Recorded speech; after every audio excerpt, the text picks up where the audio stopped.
Hello and welcome back to GameSpot's coverage of E3 2016. Hello to all of the folks watching on GameSpot.com, on Twitch and on YouTube, and especially to those in Europe going through the awful tiny hour gauntlet. We're here hoping to show off what will maybe be the best press conference of 2015. And I say that, folks, because 2016, Bethesda definitely stole the show. I'm delighted to be joined by Mr. Michael Mahardy. Hey. Fresh back from EA Play. Yeah. Did you have a good time there? Yeah, played Battlefield, played Titanfall 2. Which one's better? Battlefield. All right, Titanfall there 2 you is go. really good too, though. There you go. Get your pre-orders in now, folks. Middle. Alexa Ray Career, what have you been up to today? Just doing nothing because I couldn't Great. cover EA, so I just hung out. You just hung out here. Yeah. Great job. Timur Hussein, have you been doing nothing as well? No, I've been covering the hot news leaks and Yeah. playing all the leaks, springing leaks everywhere. You and the All news team conferences. have been Yeah. perhaps more busy today than you In expected. the last year, probably. Right. And then I just got back from playing Wildlands, which I'm not allowed to talk about for a little while longer. Can you talk about who you met at Wildlands? No. Okay. I'm actually not. You're not allowed to talk about that. Surprisingly, Yeah, I'm not Great. allowed to talk about that, so I'm not allowed to say. It's a shame. It's a shame. It is a big shame, yeah. But this Sorry, but you person can wa- always cheer yourself up by going back to your hotel and watching Judge Dredd. Just relax. yeah, it's fine. Yeah, it'll be all right. It'll be yeah. cool. Yeah, anyway. Okay, we've got about 25 minutes until Bethesda kicks off. So let's get through those rumors. First of all, Skyrim remaster. I feel like this is the third year in a row we've been talking about some sort of remaster, reissue version of Skyrim for new consoles. Will it happen this year, Michael Mahardy? Sure. Great. For that reason. Moving Mike on. with his one-word answers. I No, love them. it's like filling a gap between Fallout 4 and kind of like whatever else is coming next for Right. the purported Elder Scrolls 6 or whatever, like Abyss or whatever it's going to be called. I have no idea. You've said that many, many times. Why do you think it's going to be called Abyss? Well, the naming convention of the Elder Scrolls, you start off with Arena. Arena. which is- Daggerfall. Daggerfall is the name of the actual place where it takes place. It's true. So then it's Daggerfall and then Arena and then Morrowind. No, it's not. It's actually Arena and Daggerfall, so your idea does not hold No, water. so Morrowind's the place, and then Oblivion's takes place in Cyrodiil. That's and then true. Skyrim is the place, so Yeah.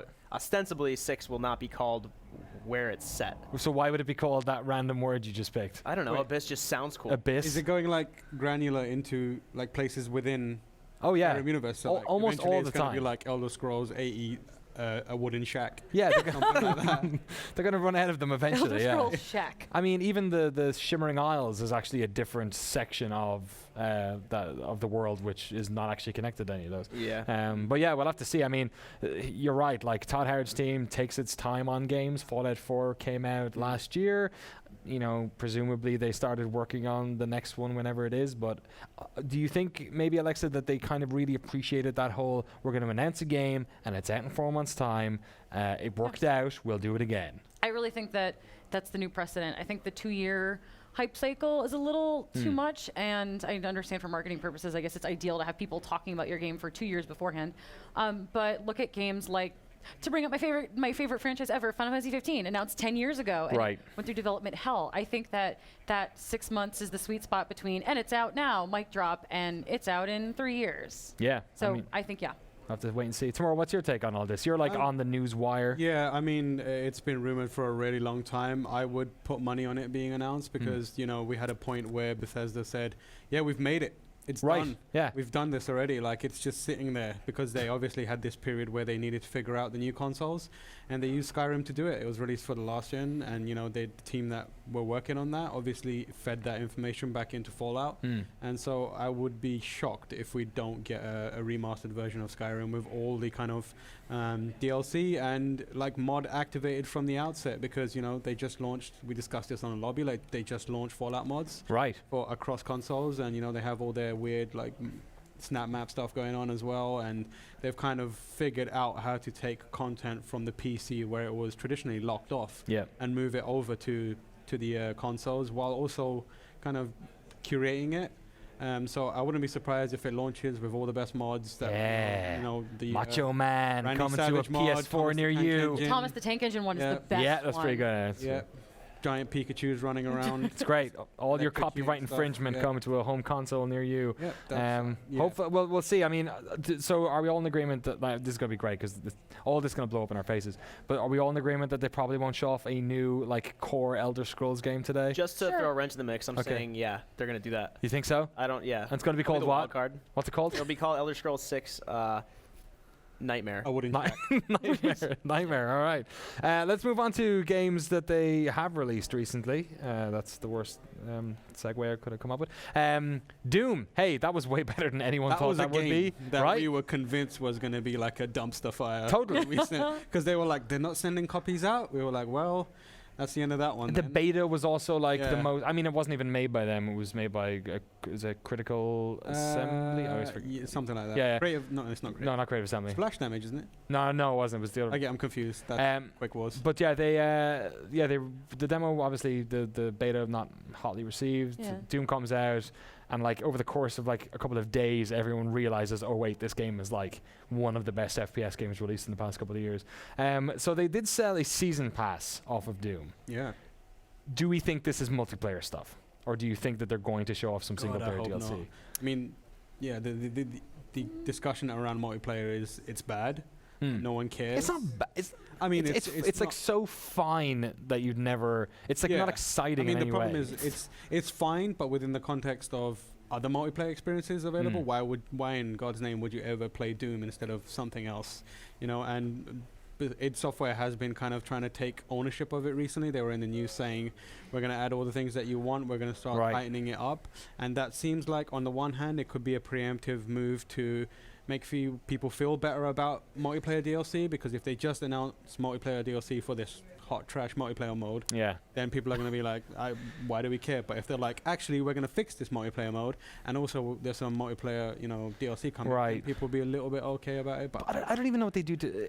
I don't think the multiplayer is like necessarily bad. It's just okay. boring. It's been done 1,000. Unremarkable, exactly. There's nothing about it, and it kind of seems superfluous within the package of the game. Like the single player is so good, it didn't. This is a game that did not need to have the multiplayer. I don't think.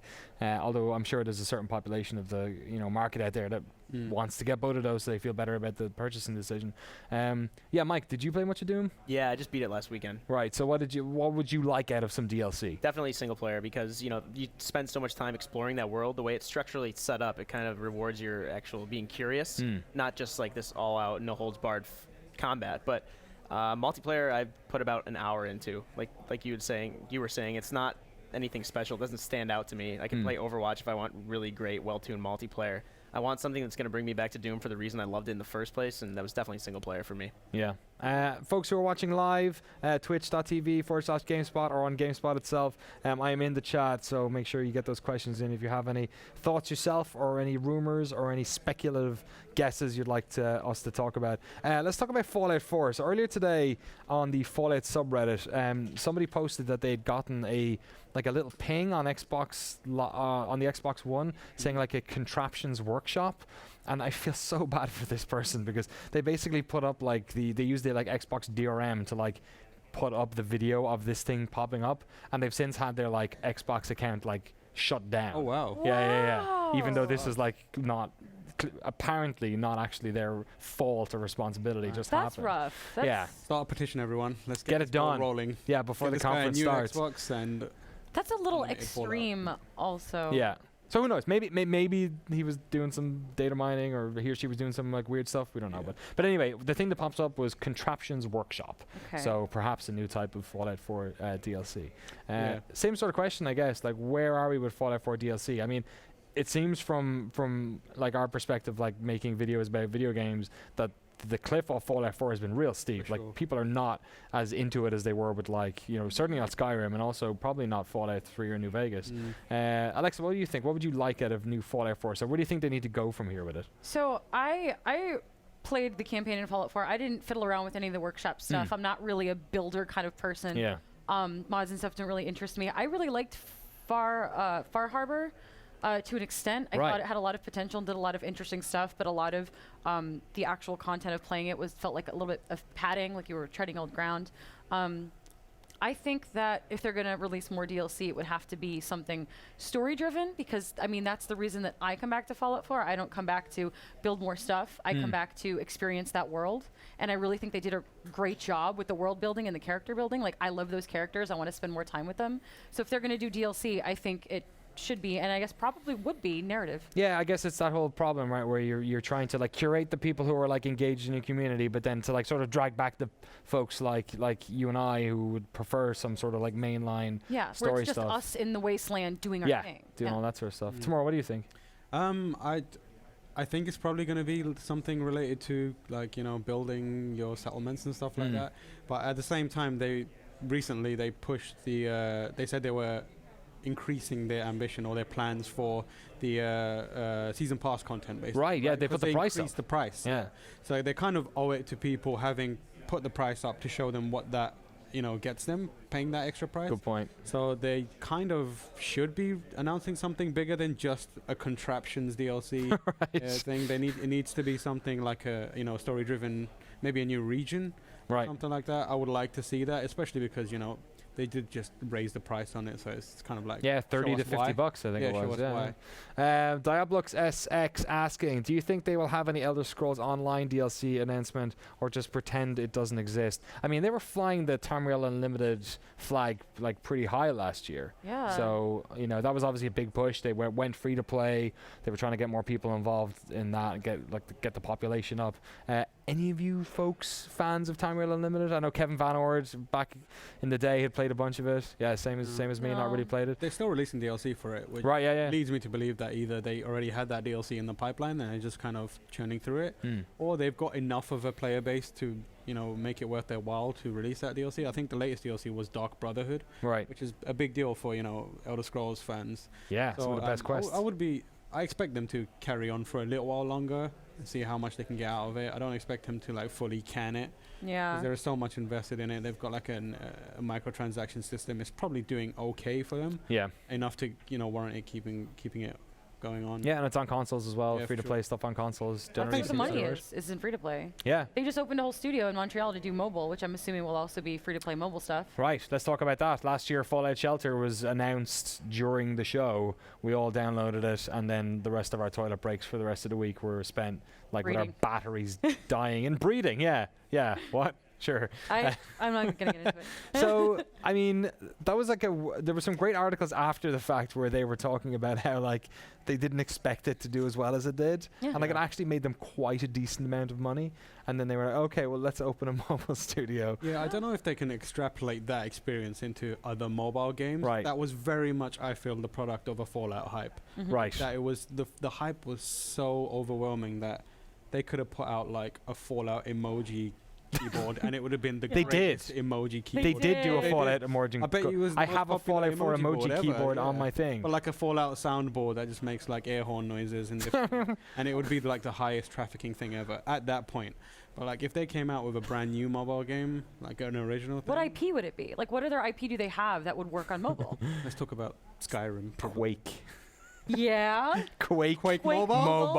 Oh wow. Waiting for that. Let's get it done. Just Quake Live running on your mobiles. Yeah, let's not do that. Yeah. Mike, what do you think about it? Did you play much Fallout Shelter last year? Yeah, like Tamor said, for about the 2 days after the press conference. You realized your battery was dying in 2 Yeah. hours, and yeah. But like you said, they also like said, hey, the first Fallout 4, also it's ready in 4 months. Yeah. I feel like I'm not like on that side of development, or how much does that actually help them announce something and then right afterwards they're saying it's coming out, like Civ 6 earlier this year. Like Right. they said, we didn't know it was a thing until like a month ago, and now all of a sudden it's coming out in October. Yeah, I This- mean, Titanfall 2, I mean, we kind of guessed mean, there was a new yeah. Titanfall 2, Sure. but like, didn't see that until it was almost Battlefield coming 1, out. same thing. That's With Fallout seems like a special case. Fallout seems like it's in like Fallout and Half-Life are like in that same sort of level, right? Where like the amount of hype and expectation that happens around those games. And the years of waiting. Yeah, it so far exceeds anything else. So I can sort of see maybe Fallout was like a special case where they're like, okay, we don't need.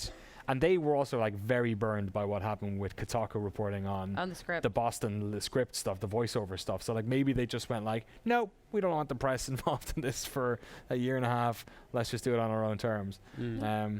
Yeah, and you can say it could either way actually, because the cliff's been pretty high up the other side of it. Yeah. I mean, last year as well they announced a bunch of hardware. Last year they announced Fallout 4, and I was immediately on Amazon ordering a $120 Pip-Boy edition. Do you think we'll see anything along those lines? For what? Skyrim could Skyrim. do okay. Skyrim, a helmet? They probably got crap tons of that same dragon climbing over that wall thing that was. That's awful. Yeah, I know. Don't buy That's that. probably It's why real they cheap. still have crap tons of it. Yeah. Just include that with it. Like, here you go. Have this Alduin figure But- or whatever. Yeah. I think a wearable is way more compelling. Werewolf? A wearable. Oh, a wearable. Speaking of werewolves, no, a wear. We'll get to that. A wearable, Yeah. like the. It's not really a wearable. It's like a wearable. If you want it to be, it's a wearable. If you have enough duct tape, it's a wearable. Yeah. Yeah. And it's uncomfortable as hell. It's awful. Yeah. It's like a workout. It's like having those little portable weights strapped to your arm. Go yeah. to the Apple Store in Winterfell, you can pick it up. Exactly. Yeah. All right, let's move on. We've got a bunch more games to talk about. Okay, here's a game we actually know a decent amount about. Dishonored 2. All right. Okay, a lot of smiling faces. Let's do this. Let's start with Alexa. Yay! You're excited for this one. I heard I'm- you shriek last year when this one got announced. Oh yeah, I shrieked really loud. Very excited for it. I've said this before. I'm really excited about the story. I really felt like the Dishonored world was alive. Like I was living in a world that existed. Yeah. And I'm excited for this year because a very well-known, very accomplished writer is writing the narrative design, Cara Ellison, and she's Oh a very yeah. imaginative person and has a lot of cool ideas. So I'm actually really excited to see the direction this takes. Yeah. I Yeah. mean, we haven't really seen all that much of it. We've seen this trailer, which is kind of like I don't know what you call it. You know, it's previs or it's like this is what we hope it will look like, but it doesn't look like gameplay or anything. Tomorrow, what's your read on all this? I played or got to see a bit of it live at Arcane. Right, you did. Studios, Yeah. And I think I discussed it as well in the lobby. Like, it feels like a very smart extension of what they were already doing. Like, they're not overextending. You have a lot of developers that feel like, oh, we're gonna go from, almost like Batman, where they had this kind of like very tight game, and then they went, oh, we're going open world now. Right. And although Arkham City was excellent, like, you get a lot of developers that can't make that transition as well. But these guys are keeping it very like smart. They've got 2 characters now. Contrary to what people believe, you can't just switch between them at any point. You pick a character at the beginning and you play throughout, and the missions don't change depending on that. They are the same missions. You just have a different suite of supernatural powers to use. Right. But I like the location's good, and I think the most interesting thing about it is they developed their own engine to build the game on, the Void engine, I think it was called, which meant like they were able to give that kind of the reactive sandbox thing that they were going with a little more life and allow it to do things that they wanted to happen previously. So like one of the examples we got was like enemies will communicate more to each other. Like, for example, if you set up a trap and one of them falls in it, the one that's left over might tell another wave of guards that, watch out, there's a weird trap here or something. Yeah, the AI was a little bit so sort it's of that shallow. kind of like power upgrade and what it offers to the world around you. That's really quite interesting to me. And I'm a sucker for like weird superhero assassin narratives, and it's kind of interesting to me. I want to see what the Outsider is up to now. He's a cool character, and kind of he's kind of like sitting back and just giving people powers and seeing what they do with it, because he believes everyone's awful, but is kind of like pleasantly surprised when no one is. It's weird how this is like one of what must be one of the most successful new IPs in a while, because like the amount of, I mean, we usually do this by sales, but just the amount of fanfare and anticipation for a new version of this game, people have been crying out for years and years. Let's move on to maybe an older franchise, which again recently, I mean, Bethesda are 2 for 2 for redoing id Software first-person shooter franchises. Wolfenstein, obviously, that was developed out of Europe. It wasn't id or Bethesda necessarily who were working on it. Wonderful game. The Old Blood that came. What was it? It was the New Order, and then the Old Blood was the expansion pack. Do you think we'll see any more Wolfenstein? Is it a little bit too early to return to BJ Blazkowicz? I mean, the voice actress for, was it Anya? Right. Has said that she said she loved playing a game where at the end of the game you could shoot Hitler. Yeah. And she's involved in the first one and is now working on the second one. So Right. cat is out of the bag if you believe her. So Yeah. now's the time to do it. And obviously Machine Games kind of were leading the push for reinventing classic first-person shooters. And they're the guys who paved the way for Doom to be what it is and be received the way it was. So I wouldn't be surprised if we saw another one. Yeah, any same. other Wolf Totally fans? What about yourself, Mike? Yeah, same thing. I mean, they have to be pretty confident, too, looking at what happened with Doom and look at how that was received. Obviously, they were both simultaneously in development. It's not like Doom released and they said, oh, we should do Wolfenstein again, Right. sequel. But, they're pretty, like, their track record for actually bringing back these older structurally these older games, but also, like, for modern palettes. Like Doom itself is a very old school game, but Yeah. it's still something that people that play games today can just jump into. Wolfenstein, the same thing. It's like the weapon wheel. You have like 10 weapons by the end of the game. Health packs. Like the story I actually really liked, especially like certain narrative choices you made. I'm not as much of a sucker for those like branching narratives as a lot of people are, but I thought it was done really well in A New Order. Old Blood, same thing. You can be pretty methodical with it. You can be stealthy. Like I prefer to be stealthy. I like stealth games a lot, but the fact that Doom came out and kind of rekindled that, and we'll see where that goes from here on out with its DLC. I wouldn't be surprised if Wolfenstein 2 was a thing. All right. Doom they did. Wolfenstein they did. Let's talk about the other great IP, one of the most beloved first-person shooters of all time, Counter-Strike. Prey. Oh. I'm sorry. I mean, We're not talking about Quake yet. Well, We're we know not talking that about Quake yet. supposedly Arcane Austin was working yeah. on it, but it might not be Prey anymore. It might be something different. Which kind of makes sense. Yeah. So there was that Prey. Who was working on that old one that got canned? It was. Oh, I forgot the name now. Oh, yeah. dear. So the video The they showed off original at E3 about 3 or 4 years ago. And then It disappeared. This was playable in front of a bunch of people as well. And then, there was word that Arcane Austin was working on a new version of this. Like you said, that the name might have been dropped. I mean, I cannot think of a better series to drop the name of. Like, nobody has, like, I really like the first Prey. It's not like a genre-defining first-person shooter by any means. What they showed here looked literally nothing like the first game, which was you playing as a Native American on a spaceship, going upside down and stuff.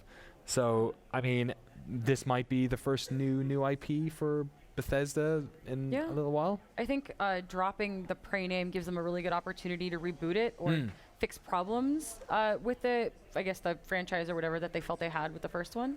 And like Arcane, Dishonored, like they make some really good stuff. I can definitely see them sort of evolving it more if they're not sticking to this is a Prey game. It's just a game.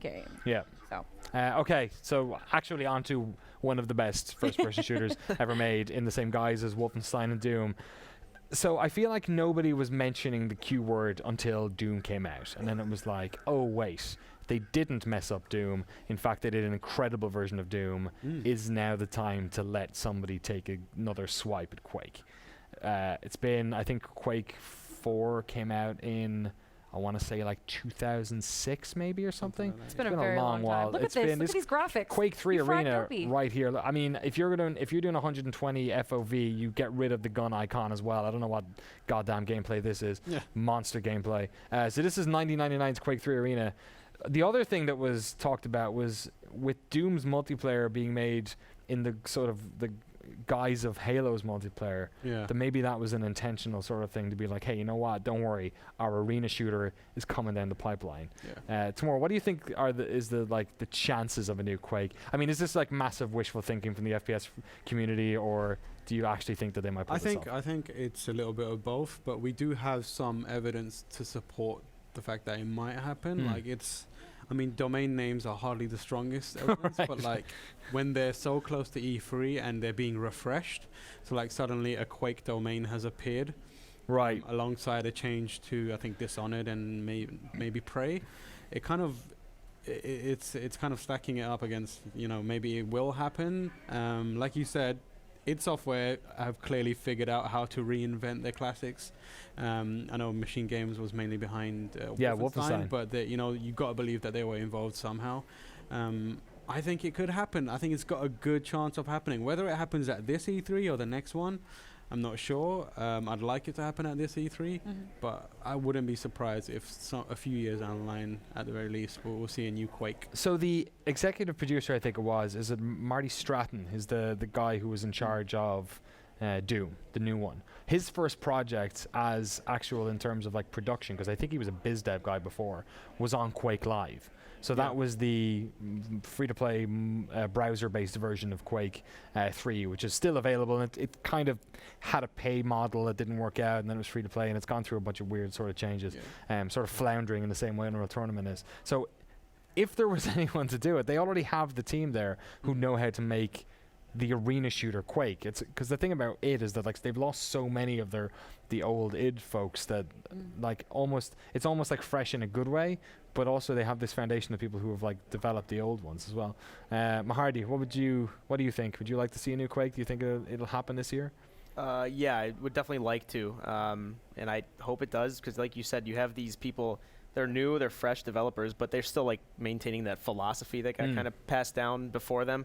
And if you look at 2016 and you think it's not probably the best time ever to bring Quake back or bring something back, I mean, we're kind of like I keep saying we're like, it's like a shooter renaissance this year. Almost. Right. There's Overwatch has been doing like crazy numbers. People are like really well received. You know, you have Doom came back, like we were talking about. You have Titanfall 2 coming up, which it's going to more platforms. Hopefully that maintains a longer multiplayer base than the first game did. You have Battlefield 1, which is going to World War 1, which is crazy. I don't think any of us really expected it. The Unreal Tournament Alpha is relatively healthy. Like there are people playing that, and there's Lawbreakers, yeah, totally. Which is actually surprisingly fun. Yeah. Not in a negative way. I just wasn't paying too much attention to it, but.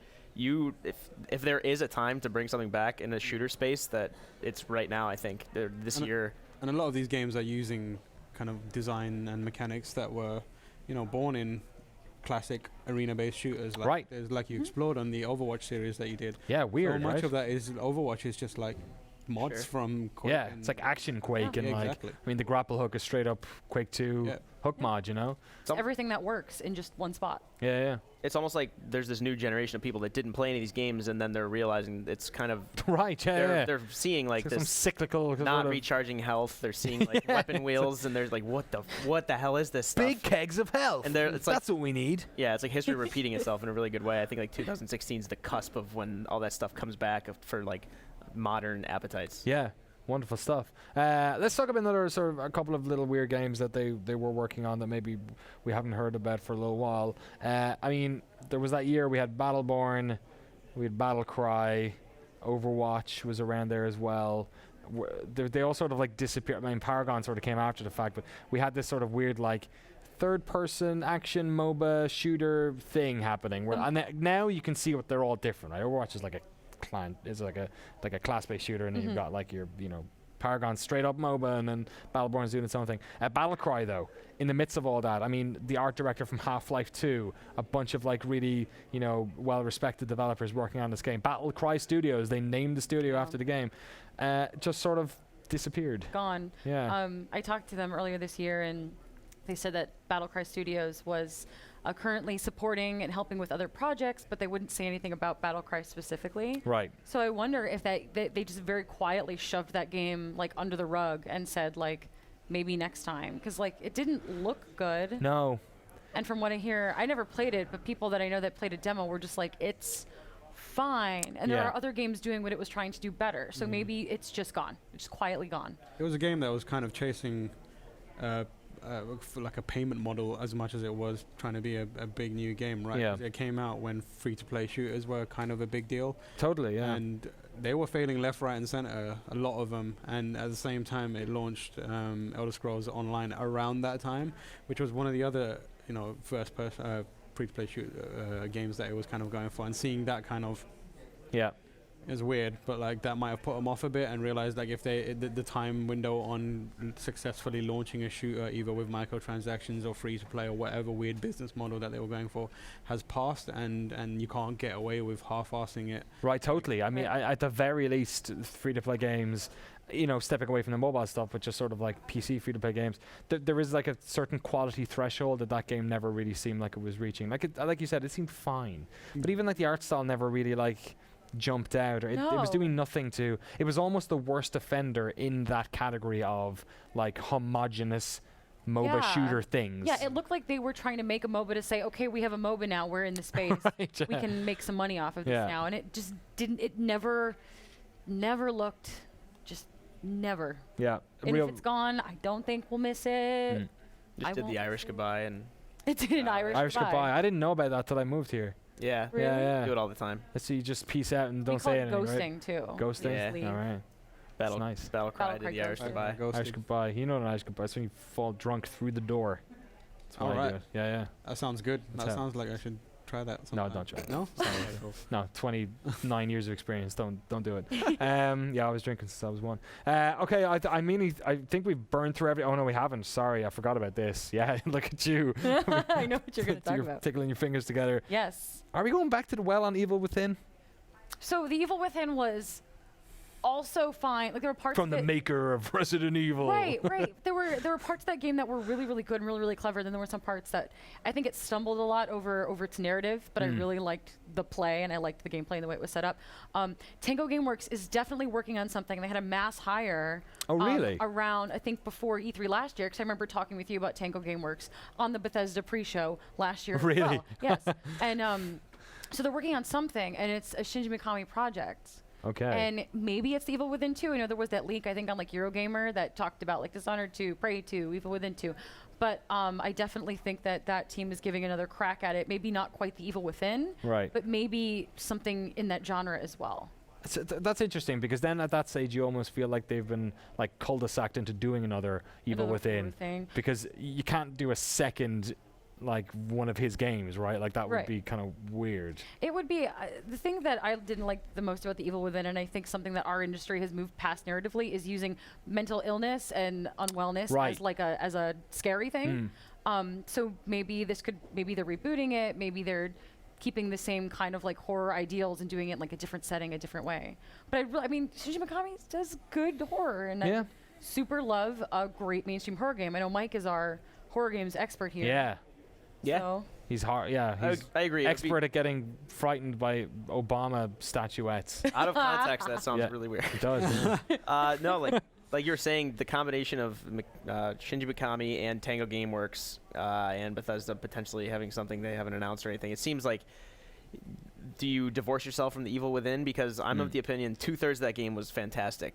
The Right. last third was awful. Okay. And you can't have awful parts to your game if you want to make a good game. I don't know, Yeah. whatever. So the fact that they would either divorce themselves from the Evil Within name or start a new IP, if I was to bet, I would put all my money on Evil Within sequel. Right. Yeah. Yeah. I Because mean, even if it's not like called the Evil Within 2, people are still going to say, oh, that's the same. It's a lot of the same people. Like you said, Yeah. there's a mass hire, but it would be so weird like to not return to that franchise with this same I formula. feel like there was enough goodwill. Like even as somebody who didn't play that game, I was kind of half thinking about playing it. the heart was there. Yeah, yeah. There's enough. Like, it's not like I felt like everyone was talking about it as this like awful dumpster fire or anything. It seemed like it was It was kind not of, a dumpster you know, fire, it was yeah. almost there, but just didn't really do it. And I mean, like, how many first like new IPs could we say that of? Like loads of them. Like Assassin's Creed, Watch Dogs. You know, keep going. They Yeah. spent a lot of money on marketing that game. I remember They it did. being Yeah. everywhere. You couldn't escape it, and they were very keen on pushing the Resident Evil Shinji Mikami angle. Well, they probably wanted it to be the new Resi, Sure, right? yeah. Yeah, but like the thing that I'm interested in seeing is whether, because horror games are starting to trend into like the way they were classic horror games, like Yeah. less action focused. Like we've heard Yeah. Capcom has hired the guy who worked on Metal Gear 5 and PT to create a more classic Resident Evil game. Right. And you know, people in this industry they have a tendency to have the same ideas at the same time. Yeah. So maybe like we'll get something that's a little more Resident Evil out of Shinji Mikami, because obviously that was Resident Evil 4-ish. Maybe we'll get like, if Capcom don't make the Resident Evil, maybe we should just do it. Right. And do it. Like maybe we'll get a Evil Within that's a little closer to a classic PlayStation 1 era Resident Evil game, which I'm totally for. Resident Evil Within. They need to capture Fine, that. right. That the pinnacle of I think horror games for me is the dogs through the window. Right. That scene. So they need to hit peak dogs through the window. That's the spiders. That's what they need. No, it's the, what are the clicky dudes with the weird, you know, you go back in the Lickers? house and the friggin' Hunters. hunters. Oh, yeah, the hunters. Yeah. I never played the game. I was like, nope. I've completed Resident Evil. I was like, nope. 12-year-old me was just like, Nemesis, man, he was the worst. Yeah. Absolutely awful behavior from him, just chasing you. awful behavior. What a man. God, somebody Just- call up his mother. Waiting for you down alleyways. What are you doing, dude? You're gonna get arrested. We are 4 minutes past the hour of 7 o'clock here on Pacific time. So Oh Bethesda my. are taking their sweet, sweet time. We are 2 for 2 on delayed press conferences. I like it. It's not good. E3 has been delayed. Yeah, who knows? Maybe there's more leaks happening. Okay, so let's go down the list. Let's talk about what we think are sort of the dead set, like this is going to happen? Do you think it is something like we've got Skyrim on here, we've got additional Fallout 4s? Okay, do you want to do one by one? Okay. Let's do Okay. Okay. For the three of you, you got to do your Roman ass, sort of like for both of these. Okay, right? So hands out. Skyrim remastered. Okay, 3. Doom DLC. Doom single player DLC. You wavered. This is if you think, not if you want. Okay. Doom multiplayer DLC. You think it's happening? So you want to put it down because you want to say no. It's like Snap Map. It's gonna happen or though. Snap map. Multiplayer. Snap Map 2. Dishonored 2. Oh yeah. New Quake. Me? Not quite. Tamor's in. I'm going risky business. Tamor's. I'm going risky business. Okay, fair enough. Wolfenstein 2. Yeah. Yeah. So you work in the news team, so you're all about like Go leaks away. and I'm doing believing like it. part educated guess, part just in case it happens, and then people will be And you like, look "That guy, he stupid." knows." And I'll be like, Because if it goes the other way, no one's gonna ever it's fine. rewind No one's this gonna tape. remember Yeah. me if I'm wrong. Okay, fair enough. Prey 2. Or whatever it is. Yeah. Yeah. Or whatever. Yeah. Right. Yeah. Asterisk Well, 2. whatever is going to be announced. Yeah. Sure. I'll thumb up that one. a first-person shooter starring somebody called, what was his name? BJ Black. No. No, that's What was the Wolfenstein. Prey guy's name? Tommy Hawk. His name was Tommy Hawk. I know, right? Sure, why not? His name was Tommy Hawk. He is isn't there 2? There's T-Hawk as Is he well. related to Tony Hawk? Thunderhawk. Yeah, T-Hawk. Tommy Hawk. Surely his name is not Tommy Hawk. I think Native Americans might like be the winners on the racist ass names of characters in video games. Yes. Awful. Yeah, maybe. Can I put my hand down? Fallout Shelter or another iOS game. Gotta be Fallout like Shelter one. 2 or iOS game. I think we'll get a Fallout Shelter update. They've been updating that game for 12 What would the months. update be though? Here is more people for your vault. Oh my god, up the cap of my vault, please. I had so many pregnant women walking around they couldn't give birth. Oh, So really? they were just I There's had no like 20 room? So I that how it works? made like 2 like really highly This is how the highly, evil like, within 2 starts. high stat dudes. And I High stat, dude. bred them. You yeah. made 2 stallions that Yeah. were just like roaming your vault, impregnating women? All right. And I had just 20 women that couldn't give birth because there was no more room in the vault. So I just had 20 I actually pregnant women found it. walking around. Actually found Send them out. Send them out found to an scamming. amazing hack to They're looking fix for that. green. Oh, really? Send someone to the wasteland, No, right? you just delete the app and get on with your life. Awful. Oh, Do we see so- Battlecry this year? No. Goodbye forever. Remember that, audience, when Battlecry pops up. New expansion pack for Elder Scrolls Online. I'm saying expansion pack and not DLC. Think none? Okay, all right. That's what we got there. Okay, so what's on the wish list? So what is the one thing that you would want? And expand on this a little bit. What was the one thing that you would like? Elder Scrolls 6 Necronomicon. You're forced to be involved in necromancy Yeah. from the off. You start off as a vampire Yeah. who likes to eat people. Yeah. Okay, That's it. that's it. It's I just said also it's expand the on most it, but sinister thing I could think of. okay. Elder Scrolls If you're 6. watching Bethesda, Hell Torment. Okay, every That's time more Doom. we'll than- come back to another one, Right. another name. Alexa, what about you? What I would want you like? the Skyrim with mod support because I want those Thomas the Tank Engine dragons. Okay. Realized in beautiful HD. Yes. Finally. I keep calling it Skyrim HD, and I was like, nah, man, it's a PC game, innit? Came out already, HD. Tamora, what about you? What would you like? Have you seen that YouTube series where Nope. there's a Top 5 cartoon Skyrim mods, bear, yeah. a bear that accidentally gets the Dovahkiin? Is that his name? Yeah, Dovahkiin. His helmet. yeah, the He helm. becomes Dover Bear, No. and he becomes like the lead for his own Skyrim game. Oh, really? I want that. Okay. I want that bear to be running around shouting at dragons. Dova Bear. Literally Get it. anything else you would like Anything, that. I don't care about any Okay. other IP they have. Give me a bear that can do Skyrim stuff. You know what I want? Down for it. What do you want, Danny? I want new Quake. You want your Quake? I want Okay. new Quake. I want a big, dirty, A man can new dream. Quake. Big dirty new Yeah, Quake. I want a new Oh. Quake The that dirtiest Quake. filthy.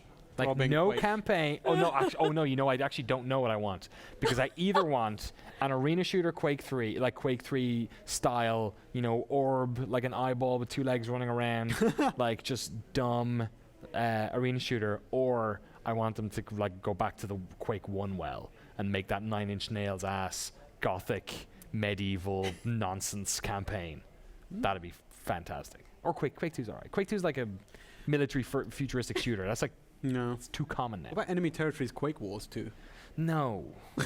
That was that is actually almost seems like the most likely one of those they Yeah. would make, because team multiplayer games are so popular. That game almost came too early in a weird sort of way. Yeah. Like asymmetric multiplayer stuff.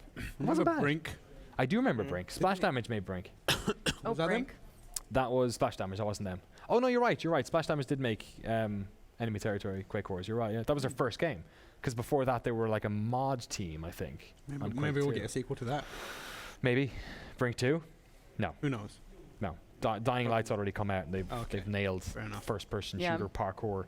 Yeah. So that'll be. Dirty Quake. I'm all about that Dirty Quake. Hot Quake action is what we want. Have you come up with any more Elder Scroll? Quite a few. Yeah. Elder Scrolls Okay. 6, Quite let's go. a few go. Ready. Let's Chat go. as well, by the way. If you have any ideas for what Elder Scrolls 6 the subtitles should be, please by all means put them in the chat. Ancient War, secret parts unknown. Elder Scrolls 6, It's Darkness. Elder Scrolls 6, just darkness. Light. Elder Scrolls 6, Shadow. Is that like a Pokemon style? They sell 2 versions. And you have Shadow to Sphere? Shadow and Light. Elder Yeah. Scrolls 6. What No, was it's one big game set in the Shadow Sphere. Did you say one of them was parts unknown? Secret Yeah. Parts It's like- Unknown it's is like what he said. That's an Anthony Bourdain Anthony- TV show. Yeah.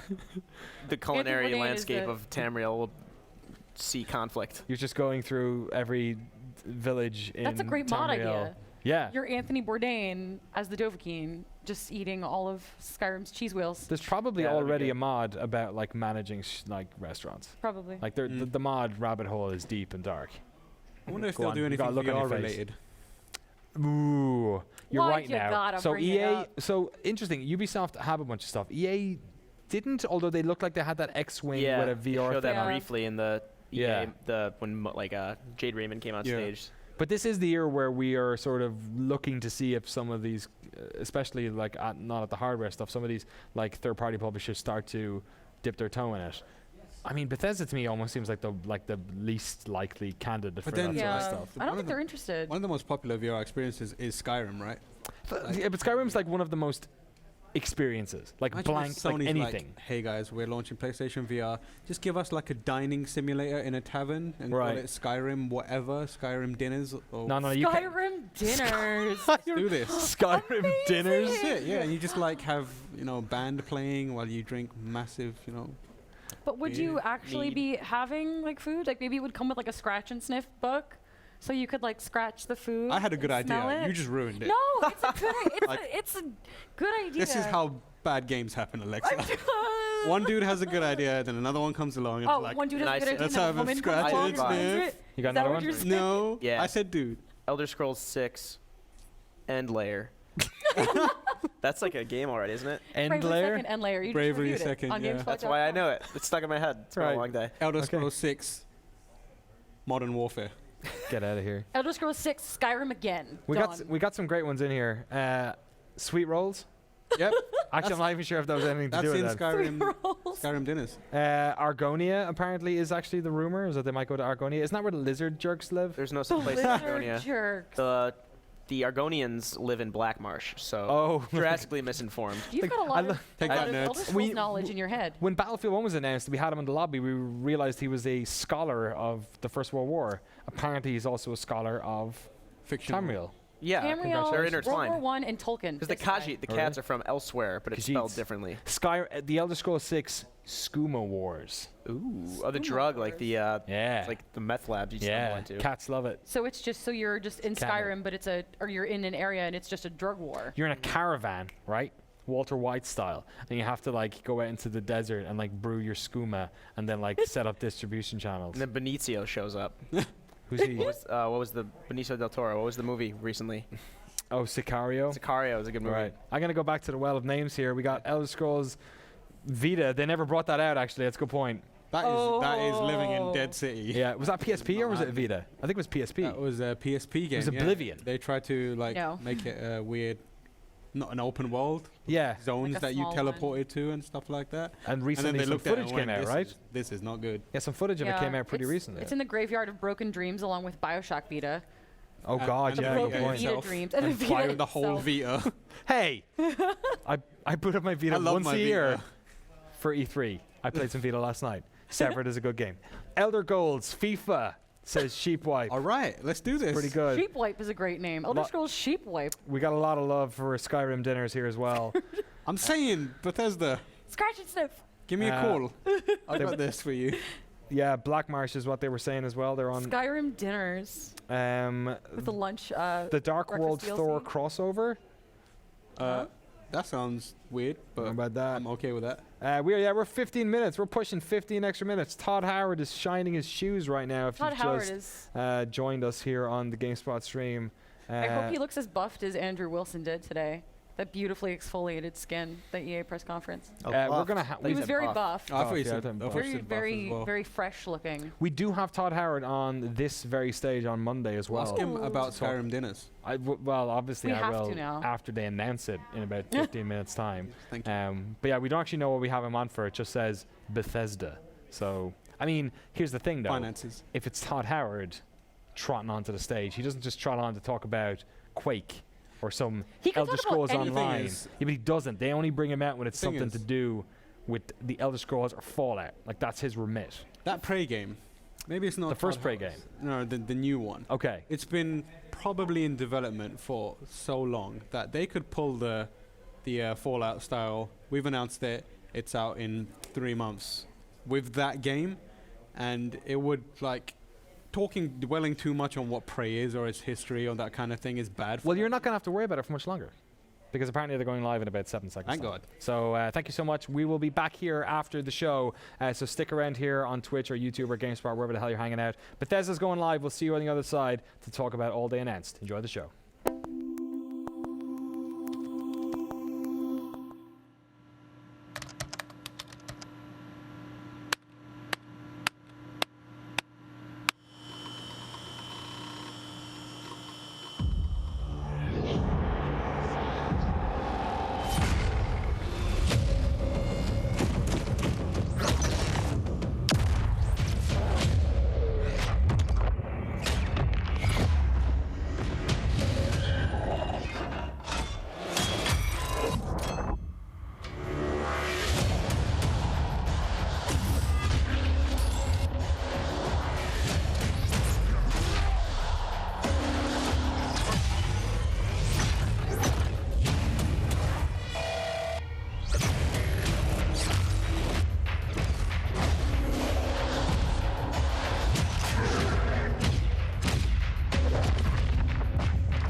Ladies and gentlemen, please welcome Studio Director of id Software, Tim Willits.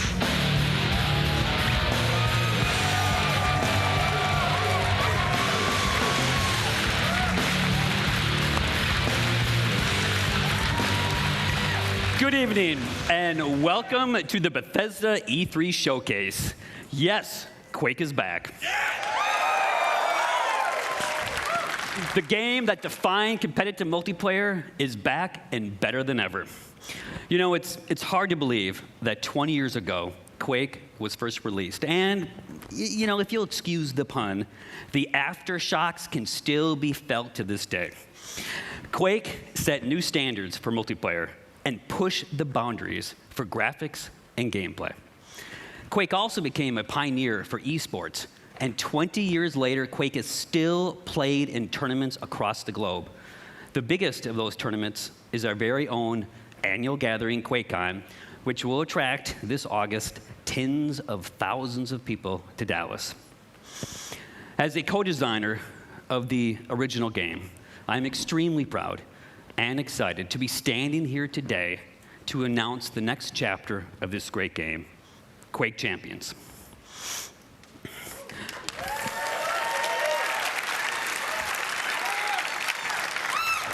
Quake Champions is a competitive, arena-style, first-person shooter for the PC, designed for players of all skill levels. Whether you are new to Quake or have been fragging for the last 20 years, Quake Champions will give you the challenge and rush you'd expect from id Software multiplayer games. Now, we know that high-end performance is critical with this type of game.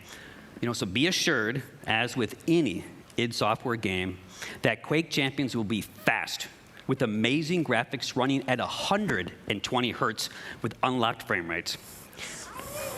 Yes. You're going to get heart-stopping action that will keep you on the edge of your seat as you fight in classic arena combat. Quake Champions also taps into another hallmark of the franchise: unique and badass characters.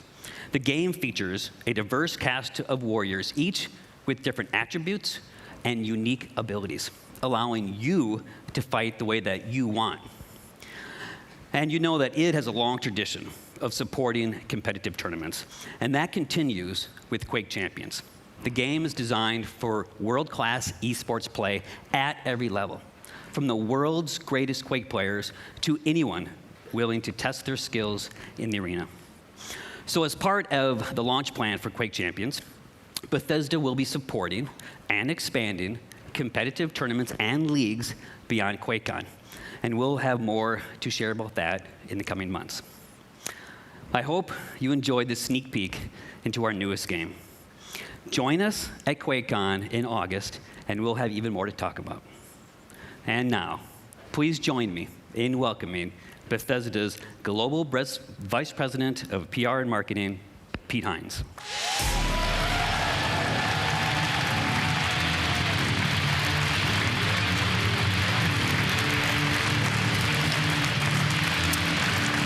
Thank you.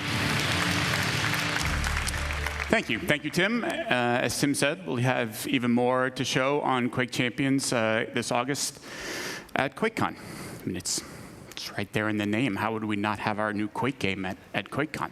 Make any sense? But right now, we're not at QuakeCon. We're at E3, the biggest week in gaming, and this is the Bethesda E3 Showcase.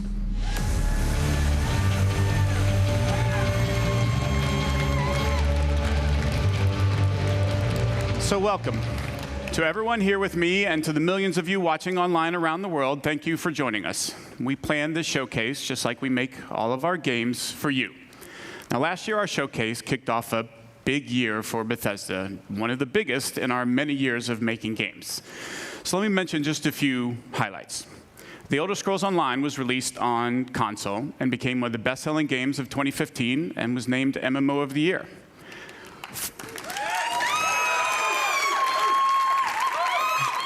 We launched Fallout Shelter, the very first mobile game from Bethesda Game Studios, and it became an instant hit and winner of multiple Mobile Game of the Year awards. In November, Fallout 4 was one of the biggest launches in the industry. So you've heard of it, good. And won numerous Game of the Year awards, including at DICE and again at the BAFTA Awards. And now Fallout 4 is bringing user mods to Xbox One and soon to PS4 in a way that's never been seen before. And just last month, the new Doom was released to rave reviews. Now, the original Doom almost single-handedly popularized first-person shooter games, and now you have a new Doom game, faithful to its legacy with some of the best graphics and gameplay ever, and millions of fans have been enjoying the fast-paced action and creating and sharing mods using SnapMap. The response to all of these games has been amazing, and your enthusiasm and support for us has encouraged us to go even bigger. You just heard about our new Quake game. Let's see what else we have planned for you guys. At last year's showcase, I told you about the Elder Scrolls Legends, a free-to-play collectible card game. Now, as I said last year, I am a huge fan of these games. I play them a lot. So this is a game I'm particularly excited about. Legends provides a very deep strategy experience through both single and multiplayer modes, beginning with a campaign complete with a compelling story, interesting characters, and some great gameplay. The story is told from the perspective of a moth priest named Kellen. I'll let him tell you a little more as we take a look at the campaign's opening cinematic.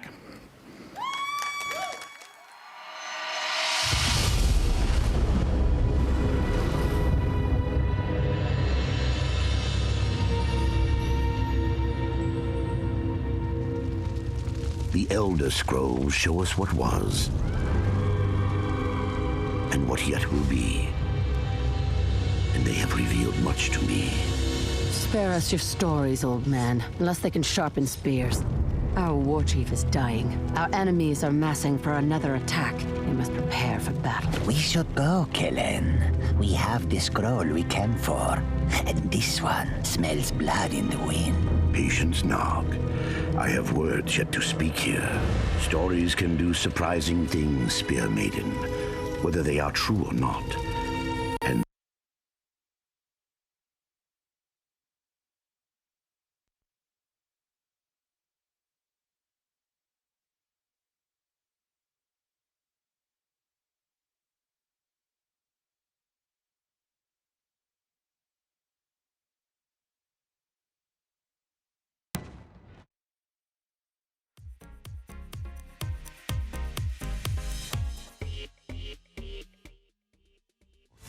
giving Cyrodiil to the invaders.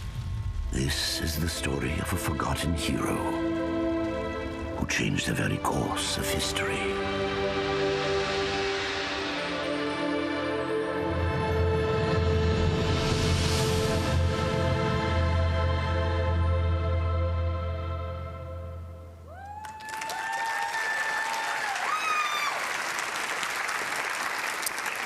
When Legends begins, you're set on a path to discover the world of the Elder Scrolls in a way you haven't seen before. The choices you make define your approach and unlock all the depth the game has to offer.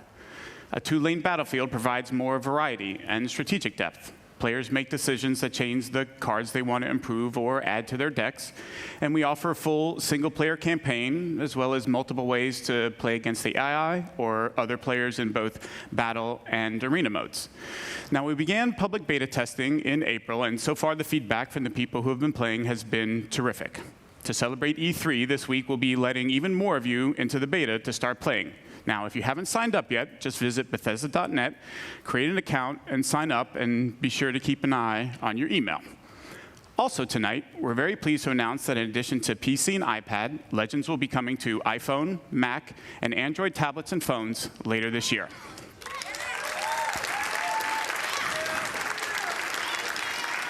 As I said, I'm very excited about Legends as it brings together an award-winning franchise that I love and a new genre. And whether you're a veteran strategy card fan or have never played a game before, it's a game we think you'll all really enjoy. And now, so long as we're on the topic of Legends, let's take a look at what the team at Bethesda Game Studios has been hard at work on. Welcome here to Bethesda Game Studios. It's amazing to think it has only been a year since you first heard about Fallout 4 at this very event. And thanks to you, it became not just our most popular game ever, but one of the industry's. It has simply blown us away, and we're incredibly blessed to have fans like you. Seeing what you've created, not just in the main game with the add-ons and of course mods, it is just incredible. And we're not done yet. We're excited to show you what's coming next for Fallout 4.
the crying, and I can't get over crying over you.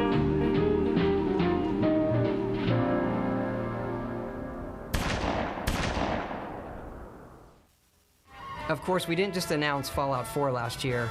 We also announced and released Fallout Shelter, which over 50 million of you have downloaded and played. We have a really big update coming out. Take a look.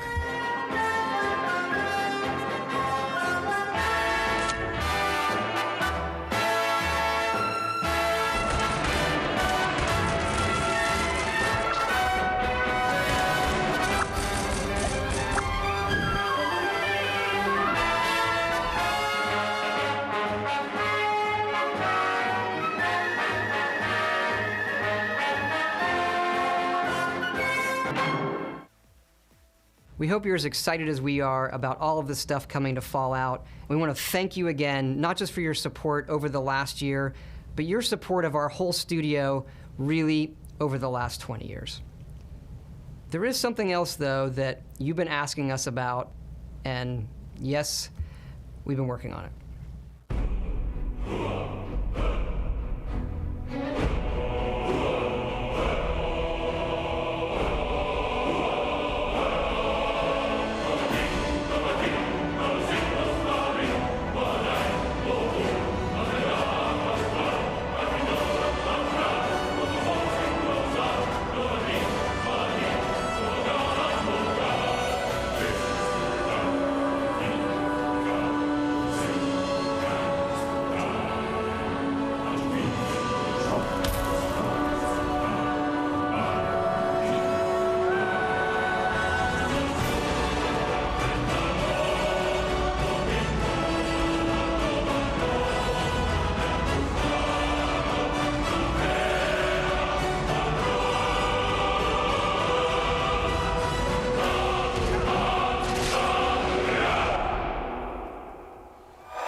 Ladies and gentlemen, please welcome the president and co-creative director of Arcane Studios, Rafael Colantonio.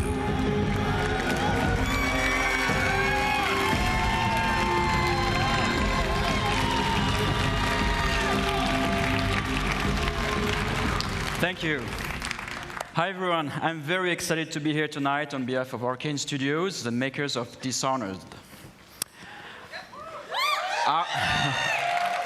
Our passion is for a very specific kind of game, first-person immersive games. Our games blend narration and simulation in a way that makes every player's experience different, where players can improvise and where choices have consequence. Our games encourage replay in order to try different playstyles so that players are free to play their own way. In 2012, we released Dishonored. We were thrilled that the game was so well received by the gamers and the critics all around the world. That was like one of the best feelings for us developers. After that launch, my friend and co-director Harvey Smith took the lead on Dishonored 2, so he went to France in Lyon and worked with the team over there. Meanwhile, I have been busy in Austin working on something else with the team in Austin. And tonight, I have a surprise for you. I'm going to reveal what that surprise is in a minute. It's a new game built on the values that are so dear to Arcane. It's another first-person immersive game set in a dangerous universe, only this time we've added a psychological thrill. Here is the world's first look at what we've been up to. Good morning, Morgan. Today is Monday, March 15th, 2032. You have a 9 a.m. appointment with Alex in his office. There is no duration set for this meeting. There is a 3 p.m. meeting in TranStar Conference Room A to greenlight research and development plans. Please confirm your attendance prior to arrival.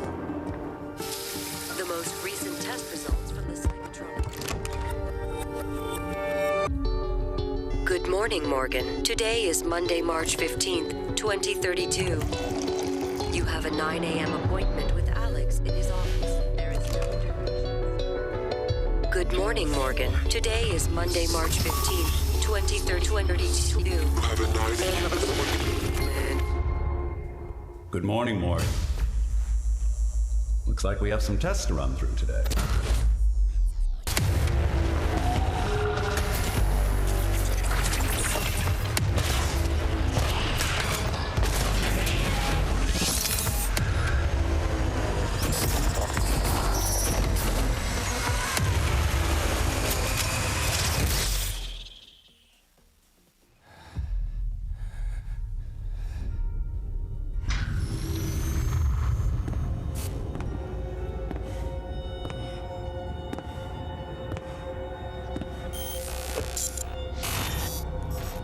Good morning, Morgan. You're not going to like what I have to say next.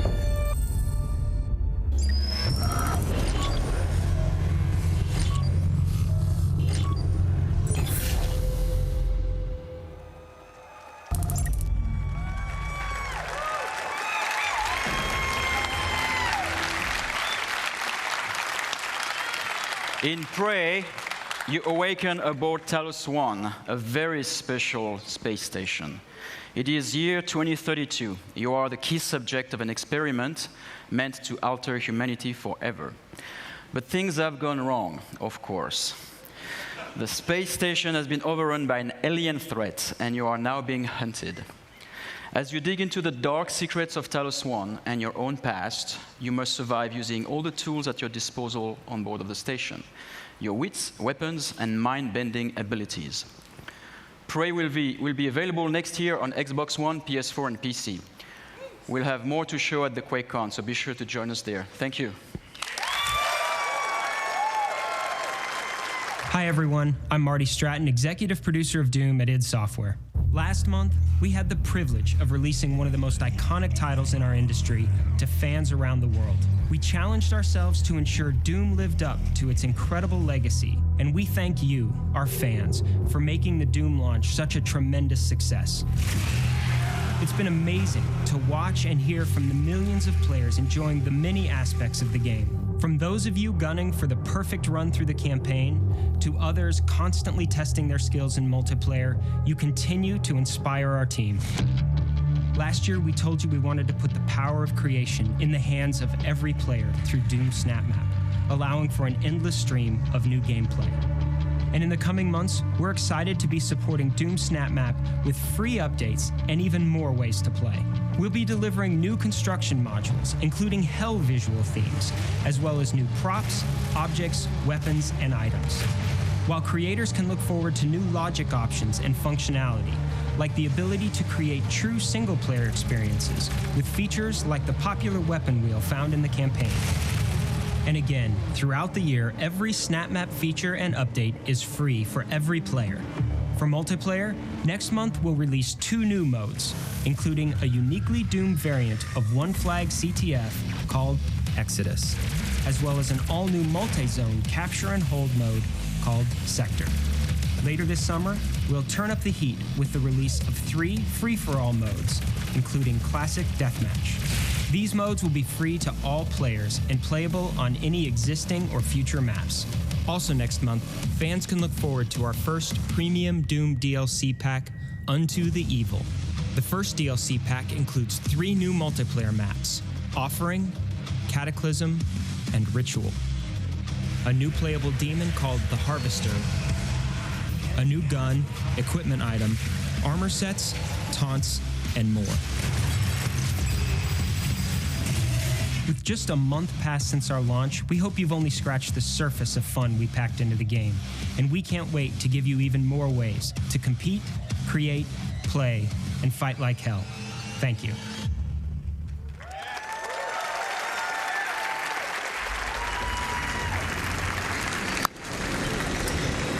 Wow, ton of great stuff there for everyone that's enjoying Doom. And again, we thank you, the fans, for making it such a hit.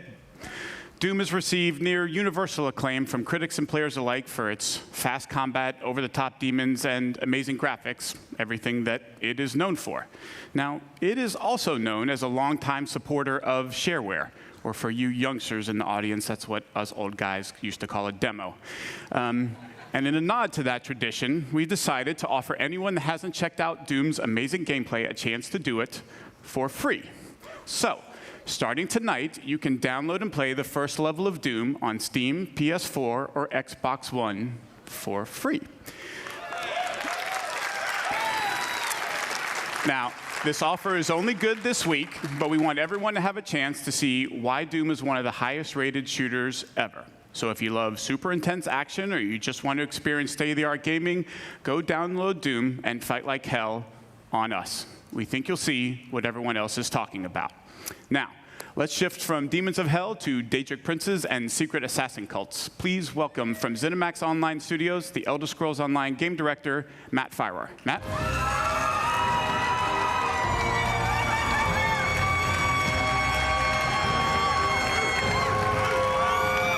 Thanks, everyone.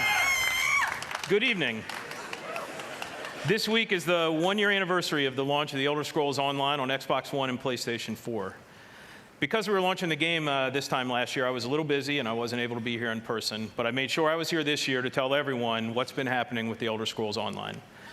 From the console launch last June to the release of 3 critically acclaimed DLC game packs during the year, all of us at ZeniMax Online have been really, really busy. But before I go any further, I want to take a moment and thank all of our fans for your support, your enthusiasm, and your feedback. We take it really seriously, and we continue to work to improve the game. And based on the response, you like the changes.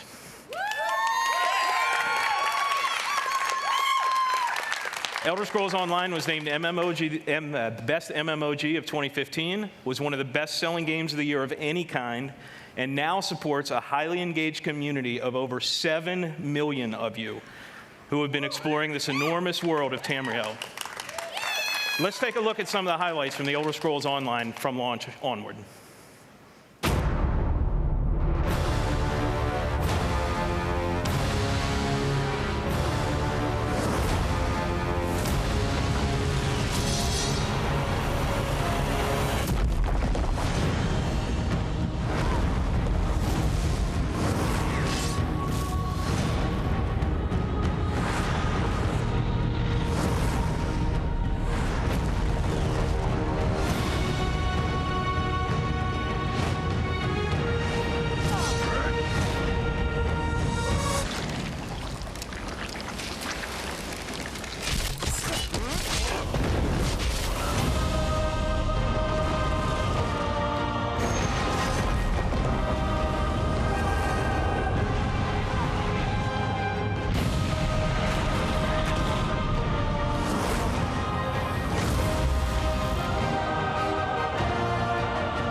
As you can see, the Elder Scrolls Online community is having a lot of fun playing the game.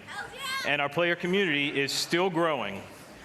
Tonight, I'm very happy to announce that on June 23rd, we'll be expanding internationally by launching Elder Scrolls Online in Japan. We look forward to welcoming these fellow adventurers to the exciting world of Tamriel. And for everyone who plays, we have a lot more great content on the way. For me, one of my favorite moments in any RPG ever was the Dark Brotherhood quest in the Elder Scrolls 4 Oblivion. It was packed full of assassination and intrigue, and like me, fans everywhere loved it. So I'm particularly excited for the launch of the Dark Brotherhood DLC game pack on Xbox One and PlayStation 4 this Tuesday. In the Dark Brotherhood DLC, you'll travel to another location from Oblivion, the Gold Coast of Cyrodiil. The Dark Brotherhood has an appropriately dark storyline full of intrigue and mystery and brings all new repeatable quest gameplay to ESO. So, please enjoy the worldwide debut of the Dark Brotherhood DLC launch trailer.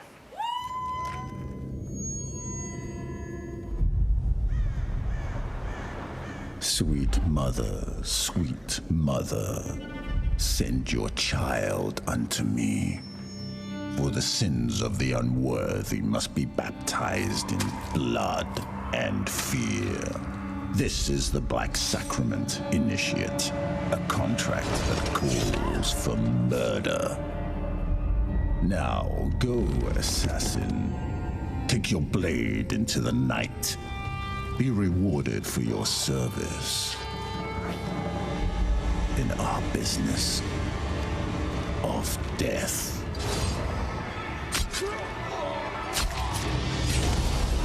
Welcome, Initiate, to the Dark Brotherhood.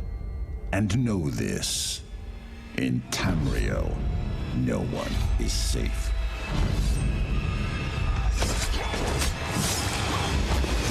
Especially from us.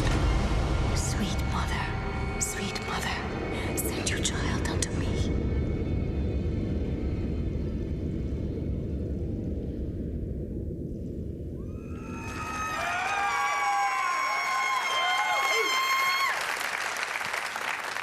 Our PC players are already having fun sneaking around Tamriel and learning more about this mysterious group. And we can't wait to see what happens when our console players get to experience the Dark Brotherhood this week. But that's not all. A core philosophy in the Elder Scrolls Online is to constantly make the game better. Since launch, we've regularly been adding innovative features such as the Justice system and the Champion system, and we're about to make another game changer. Tonight, we're announcing One Tamriel, marking another major evolution of gameplay in the Elder Scrolls Online. With One Tamriel, all characters will be automatically leveled to content in the world, allowing them to freely group with anyone they want, and also to explore the vast world of Tamriel with no level restrictions. This means all content barriers are gone and there are no restrictions on alliances or questing. From the moment you get out of the tutorial, the entire game world is open for you to explore freely. You can go wherever you want and play with whomever you want. This is the first time this has ever been done in a multi-platform RPG. We'll think you'll love it.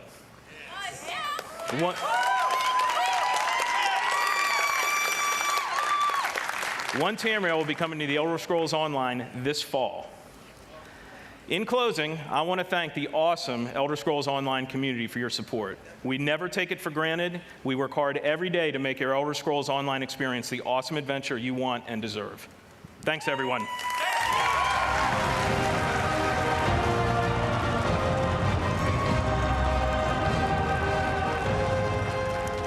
Thank you, Matt. Well done. Now, we want you to get as much as possible out of this year's showcase. So, this year, after we're done here in the hangar, we're just going to keep the showcase going. Now, for those of you watching at home, our pre-show hosts, Adam Sessler and Morgan Webb, will be back to take over the stream, and they'll bring you exclusive interviews and more information about all the games that we're talking about here tonight. Here in Los Angeles, we've built an interactive space over on the other side of the lot where you have a chance to learn more about our games, play some of them, and meet some of our developers. Over there is also food, drink, and to make sure it's a real party, we have arranged a special performance by Blink-182, who will drop their new album, California, in a couple of weeks, and you get to hear them live tonight as they start their summer tour. Now we have another treat for you over there as well, a chance to experience the latest in virtual reality from Bethesda. Ooh. Weren't expecting that, were you? Now, the first time anyone experienced modern VR was at E3 2012, and if you were there and lucky enough, you may remember getting to play Doom 3 BFG in our booth. Now, at the time, we had solved some of the toughest technology challenges posed by VR, and people were amazed. Since then, we've quietly continued our pioneering work in VR, and tonight, we want you to see and experience what you feel when you put on a headset and play the latest AAA games in the industry. Now, we have two games for you to experience. The first is the just-released Doom. You can take a virtual tour of hell and get a totally unique look at the very latest in graphics and true next-gen rendering from our id Tech 6 engine. In addition, we think the greatest promise of VR is its ability to immerse players completely into virtual worlds, and that the best games for that experience will be first-person open-world RPGs. So we have Fallout 4 for you to play as well. Wander the wasteland, check out the iconic Red Rocket, try combat. I'm telling you, with a Pip-Boy on your arm, a dog by your side, a gun in your hand, it's pretty incredible. Tonight, we're pleased to announce that Fallout 4 will be released in 2017 on the HTC Vive platform. And if you thought survival mode was an intense way to experience Fallout, you ain't seen nothing yet. We want to give you a glimpse into where we're headed with VR, where you can expect us to remain a leader, offering our games on the very best platforms you choose. So be sure to check it out. Now, for more on the second half of the showcase, let's check in with Adam and Morgan to see what's happening and get an update on what they have planned. Adam, Morgan, what do you have for us? Thanks, Pete. Now, we are here at BE3+, and this is sort of this experience that you guys are going to get to see after the showcase. We have some Bethesda VR over here. Now, right now, there's no line, so that's kind of tempting, isn't it? So taking advantage of that. And over here, Elder Scrolls Legends for everyone to play. Pete, I fully expect to see you at one of these tables showing off that card mastery skill I know you possess. Now, in here, Adam and I are actually going to be interviewing some of the developers that you guys just saw their games on stage. So we're going to have a lot more information for you. So everybody on the stream needs to stay tuned for that after the showcase. Lots of good info, but for the moment, let's go back to Pete and even more games. Thank you, Adam and Morgan. We will see you guys in a few minutes. But we are not going anywhere just yet because there is one more thing that we think you are going to want to see. Last year, we announced that a sequel to Dishonored was in development, marking a new chapter to the Game of the Year from Arcane Studios. We shared a few tidbits about the sequel, but for the most part, you could say we've been in stealth mode. Until now. Sorry, I couldn't help myself. Dishonored 2 is going to be a very special game, one that lives up to its celebrated legacy and then goes way beyond. To tell you more, please join me in welcoming the creative director of Dishonored 2, Harvey Smith.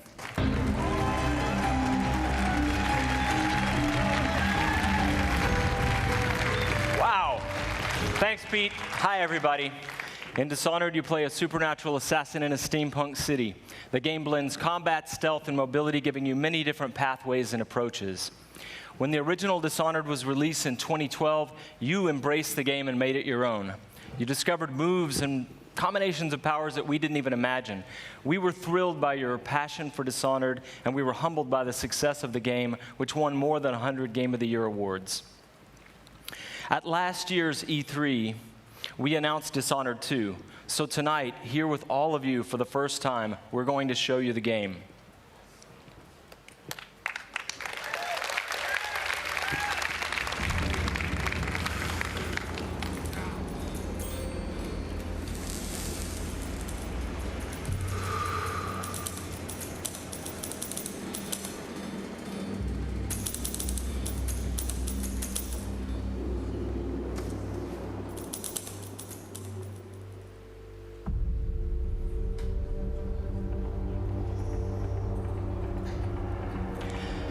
Welcome back to the Empire of the Isles, a rich, Victorian-inspired fantasy world with a distinct style and an exotic cast of characters.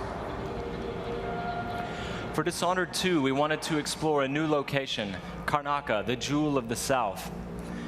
Our approach to world creation is very layered. Our art and design teams work together to create a strong sense of place with a well-realized culture. It's based on the people living there, the work they do, the architecture, economy, the climate, even the food and songs.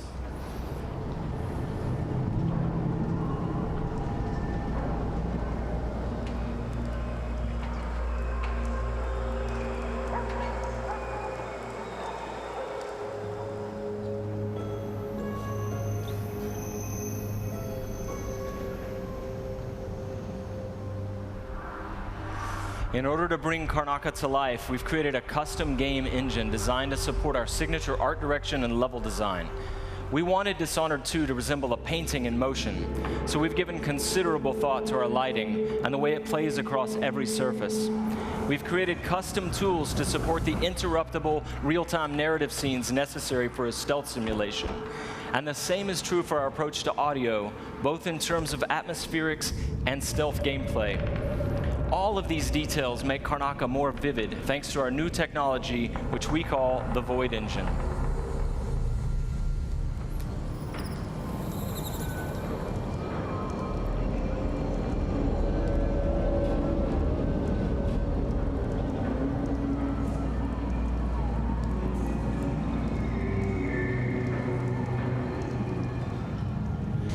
crafting spaces for you to explore, we've got several creative goals. We want the environment to feel coherent and complete, plausible. Where do these characters live and how do they get to work? Is there a viable pathway that makes sense? Where do they take their breaks or stop for lunch? But it goes further than that. For Dishonored 2, we felt compelled to ask ourselves about the history of a given street or shop. What was there a decade before the player arrives in Karnaca?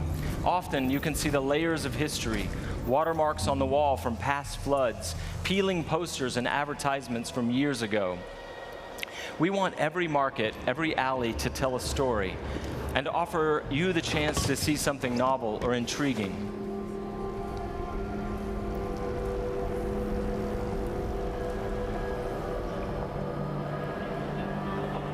Dishonored 2 starts and ends in Dunwall, but most of the action takes place here in Karnaca.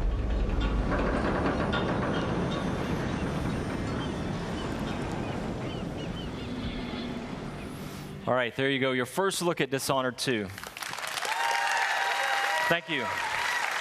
On behalf of all my teammates at Arcane and Lyon who worked so hard to bring this to you, and my dear friend Raphael Colantonio, thank you so much for all the passion you've given the game.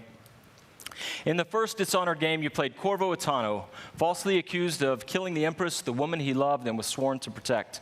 And you were blamed for the abduction of their daughter, Emily Caldwin. After escaping on the night of his execution, Corvo is gifted with supernatural powers and dedicates himself to avenging the death of the Empress and restoring young Emily to the throne. As we began to work on Dishonored 2, a single question haunted us. What became of Emily Caldwin? How would her experiences affect her, and what kind of ruler would she become? We envisioned Emily grown up, 25 years of age, and then we began to imagine what she'd be like as a heroic figure, as someone fighting for her life against the forces of deceit. We developed a vision for Emily Caldwin that excited us, and at E3 last year, we shared that vision with the world. Dishonored 2 is set 15 years after the first game. Emily Caldwin rules the Empire, watched over by her father, Corvo Attano.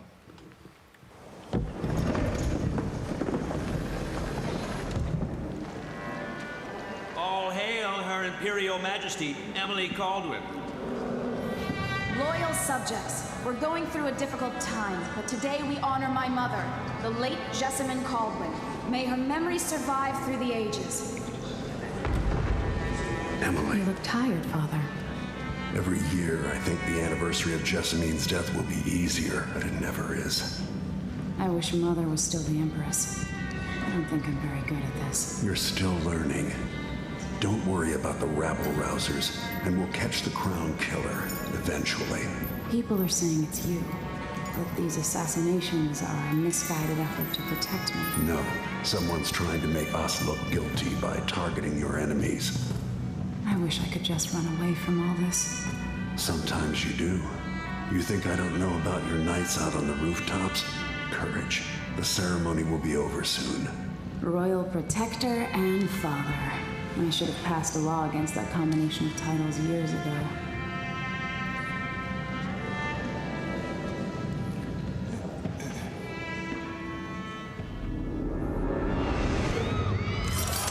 When an otherworldly usurper seizes the throne, the fate of the Empire is left hanging in the balance.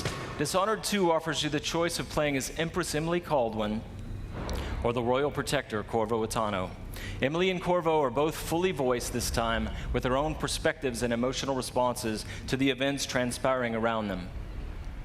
Whoever you choose to play, you've got to flee Dunwall, your home, and travel to Karnaca in order to unravel the threads of a conspiracy and take back what's yours.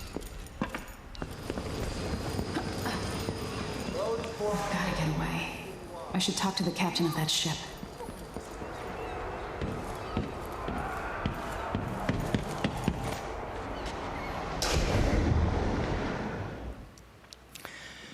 Dishonored is known for unscripted, simulation-driven missions where no two players ever have the same experience.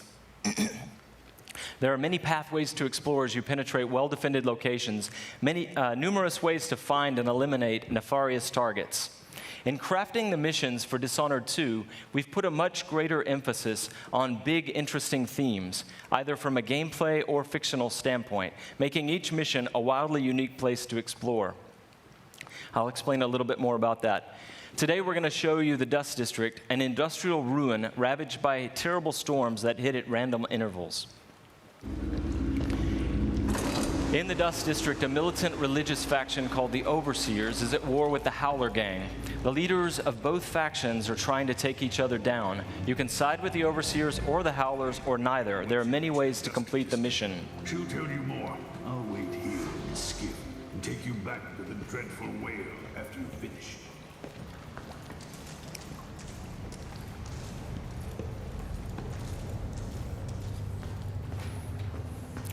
Everything you see here is rendered in the Void engine, designed to create atmospheric and exploration-rich spaces.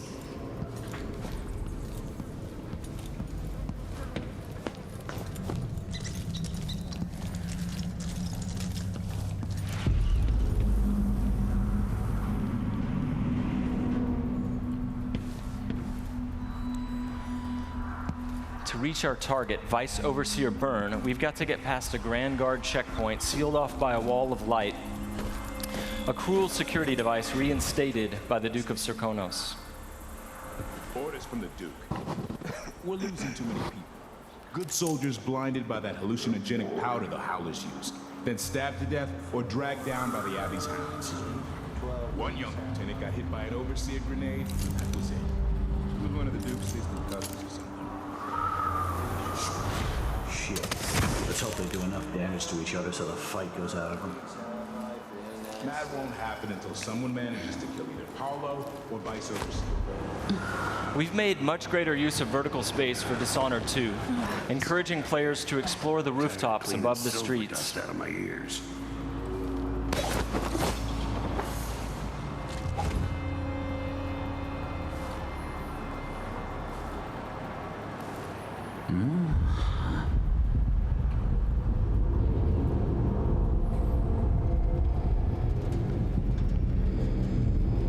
Dust from the mines.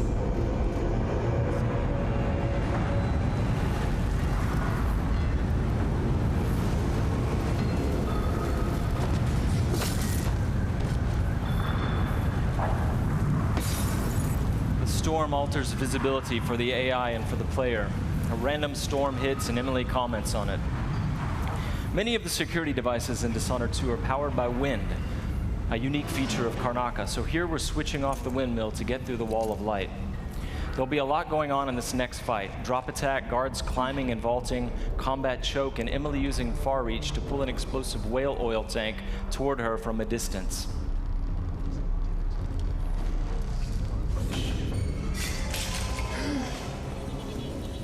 You aren't going in! So dead!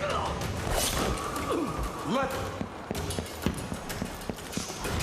the rope for you! Hey, you! Come here! Up.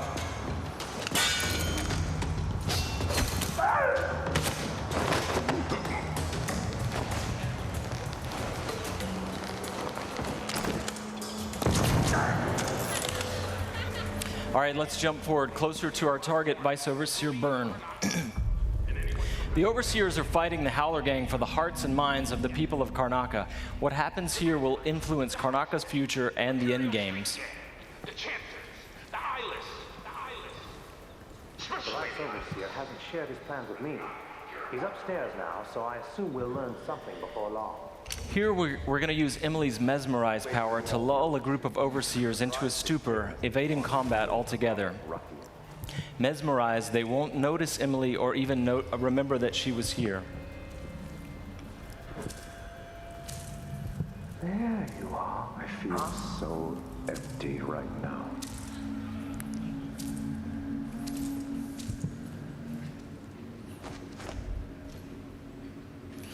Far Reach can be upgraded not only to pull objects from a distance, but also enemies, so you can finish them off in midair.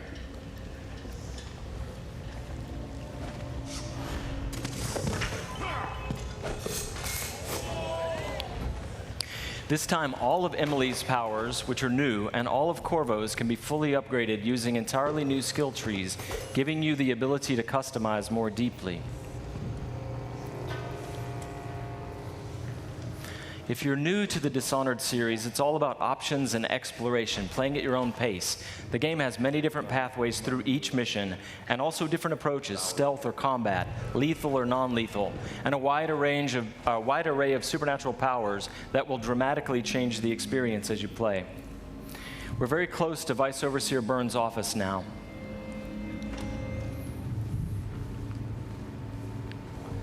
The Duke will topple soon. The Sisters of the Oracular Order have seen it, and I feel it in my bones.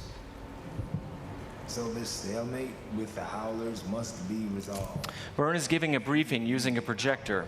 We're going to plant a stun mine and then link several of the Overseers with Emily's domino power, so that whatever happens to one of them will happen to all of them. They share the same fate. Doesn't know.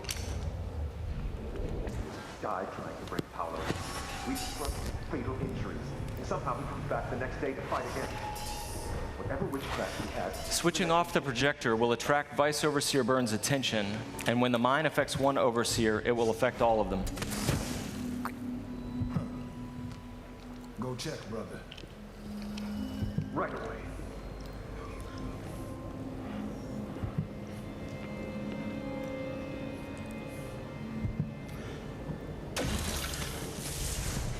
There are many creative ways to use Domino. Now we're going to show you Shadow Walk, another key power for Emily.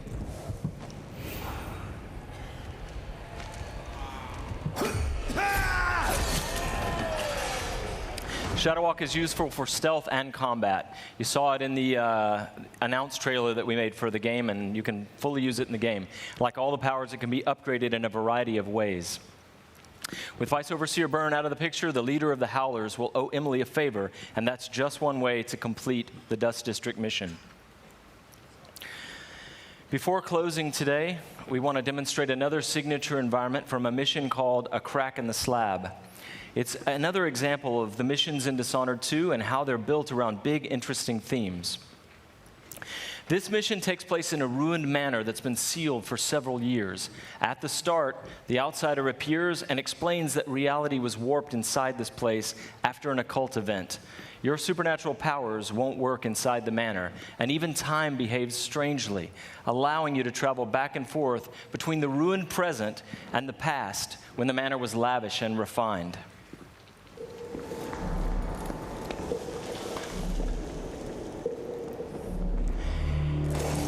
Here we're in the present, when the manor is in ruins.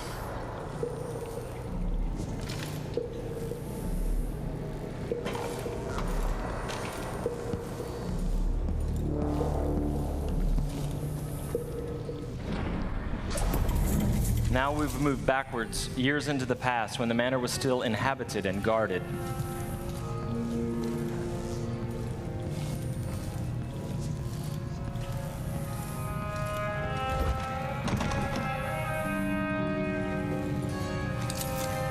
Looking through the lenses of the outsider's timepiece, you can see the alternate timeline. This is useful for solving puzzles, as you've seen, but it can also be used to avoid or take down enemies. You can watch enemies in the alternate timeline and then step through to execute your plans.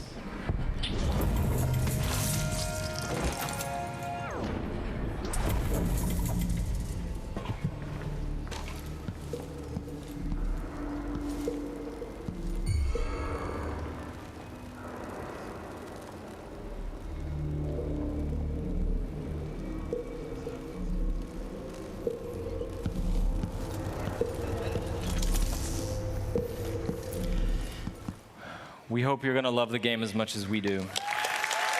Thank you. Thank you. I have to once again give a shout out to my team in France. They've worked so hard and they are so passionate about the game. And the first game, they're really ready for you to get you guys to get your hands on it. And you don't have to wait long.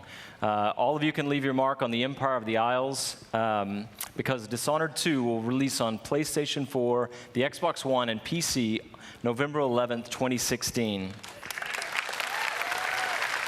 But before I go, I've got one more thing for you. This is the worldwide launch of the Dishonored 2 gameplay trailer. You're seeing it here first. Good night.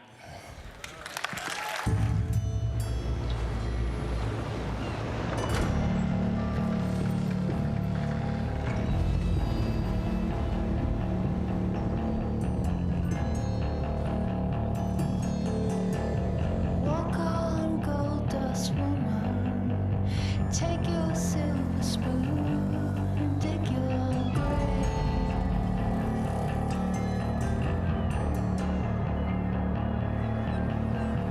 Wake up in the morning, see your sunrise, lost to go down, to go down.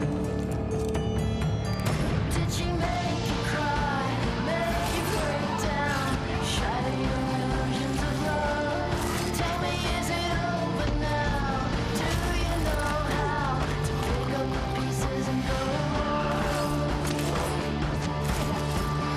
Walk on, ancient queen, follow those who pale in your shadow.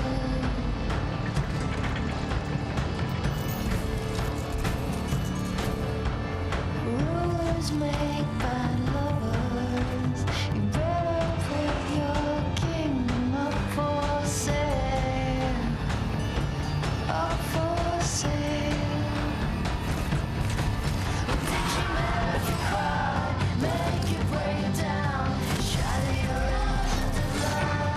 Now tell me, is it over now? Do you know how to pick up the pieces and go? Go home. Go home.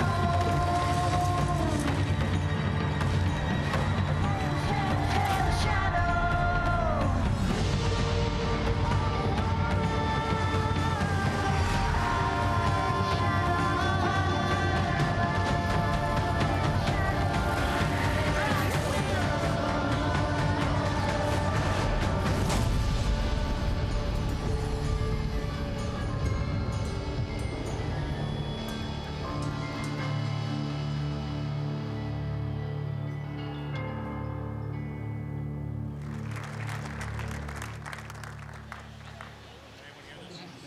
Very excited about Dishonored 2. Could I please have another round of applause for the very shy and took off Harvey Smith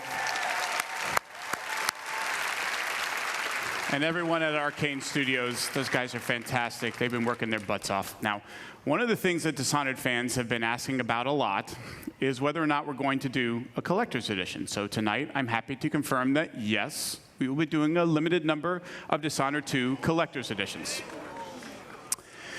The collector's edition comes with a very cool replica of Corvo's mask, as well as Emily's ring, and it'll be available through retailers around the globe, but supplies are limited, and as we saw with Fallout 4 last year, and you know who you are, they go out quickly. So if you want one, I suggest that you pre-order one before they all go away. Also, if you pre-order or digitally pre-purchase any version of Dishonored 2 for a limited time only, you will get a free copy of Dishonored Definitive Edition, which includes the original critically acclaimed game plus all of the add-on content remastered for the current generation of consoles. Cool. Now, games like Dishonored 2 and all of the games that we've shown here tonight don't happen by accident. There are wonderfully talented, dedicated people working hard every day to build games that thrill and inspire all of us. And I want to take a moment to recognize and thank the entire Bethesda team and all of our studios. So if you take a look, you'll see teams from all over the world who are joining us now. Would you please welcome me, would you please join me in thanking them all for their incredible and dedicated work.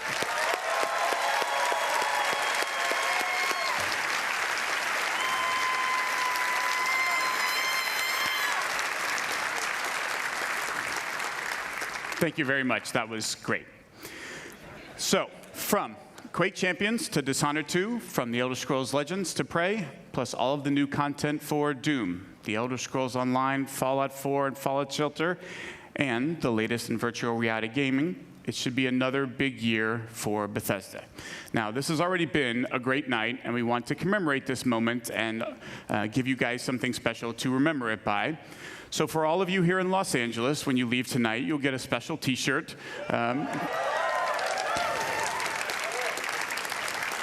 Commemorating this event and all of the games that we've shown. And for those of you watching the stream at home, Adam and Morgan have T-shirts to give away, so keep watching for a chance to get yours. And that is everything we have to show you from this stage. So if you're here with me in the hangar, you can head over to the other side of the lot. If you're watching online, don't go anywhere. Adam and Morgan are about to take over the second half of the stream. For the rest of our showcase, from all of us at Bethesda, thank you all so much for playing our games and joining us. That's it for me. Have a great night. Adam and Morgan, take it away.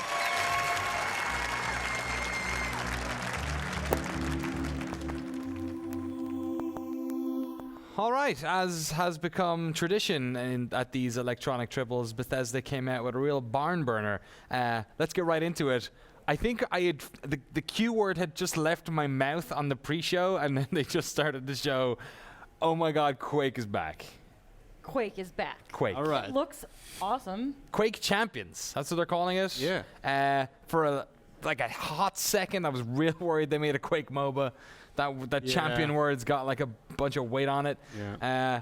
But yeah, what they showed off what was, I guess, a pre-rendered cutscene situation, which showed off. It was really weird because they had like a bunch of characters that looked like they had like a Strogg-looking dude who looked like he was out of Quake 2. They had a sort of futuristic version of what looked like Sarge, who was like the main character in Quake 3, main skin. But they didn't really show off all that much. It was just kind of a bunch of different what it looked like was kind of like different characters with unique abilities, which is not what Quake was about, but who knows. Tomorrow, what did you think it is? I think I thought it was really interesting. Like it's taking what we expect from a classic Quake type game and trying to introduce more modern conventions. Modern shooters are all about unique, defined, like class-based or whatever. Yeah, most class-based. Like people have they tend to shy away from calling it class-based now. They instead say like ability-based, or they build characters with unique styles and kind of let people just play to those classes without using a boring buzzword like class-based. And like what we're looking at here is you can see what looks like a lightning gun. I mean, that's straight up a Quake rocket launcher. There's that green one kind of looks like a railgun shot, even though it's maybe a bit on the fat side. Yeah, I am now just wanting to go to QuakeCon. Because they said, yo, we're making a new Quake game. We'll show it off at QuakeCon because it's called QuakeCon and we haven't shown a Quake there for a while. Yeah, what do you think, Mike?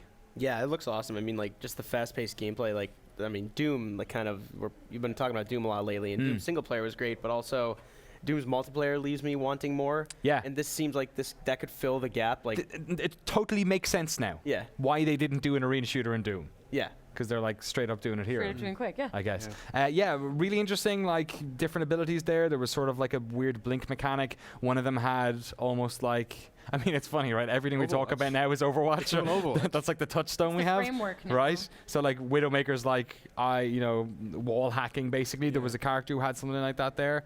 I mean, there was pickups as well. There was somebody picking up something that looked a little bit like quad damage. So yeah, I think the interesting thing there was like they said two things that kind of caught my attention. One was it's going to run at 120 hertz with uncapped frame rates. Yeah, which means you can play till your eyes bleed and whatever. The other thing is said like they specifically name checked like new people.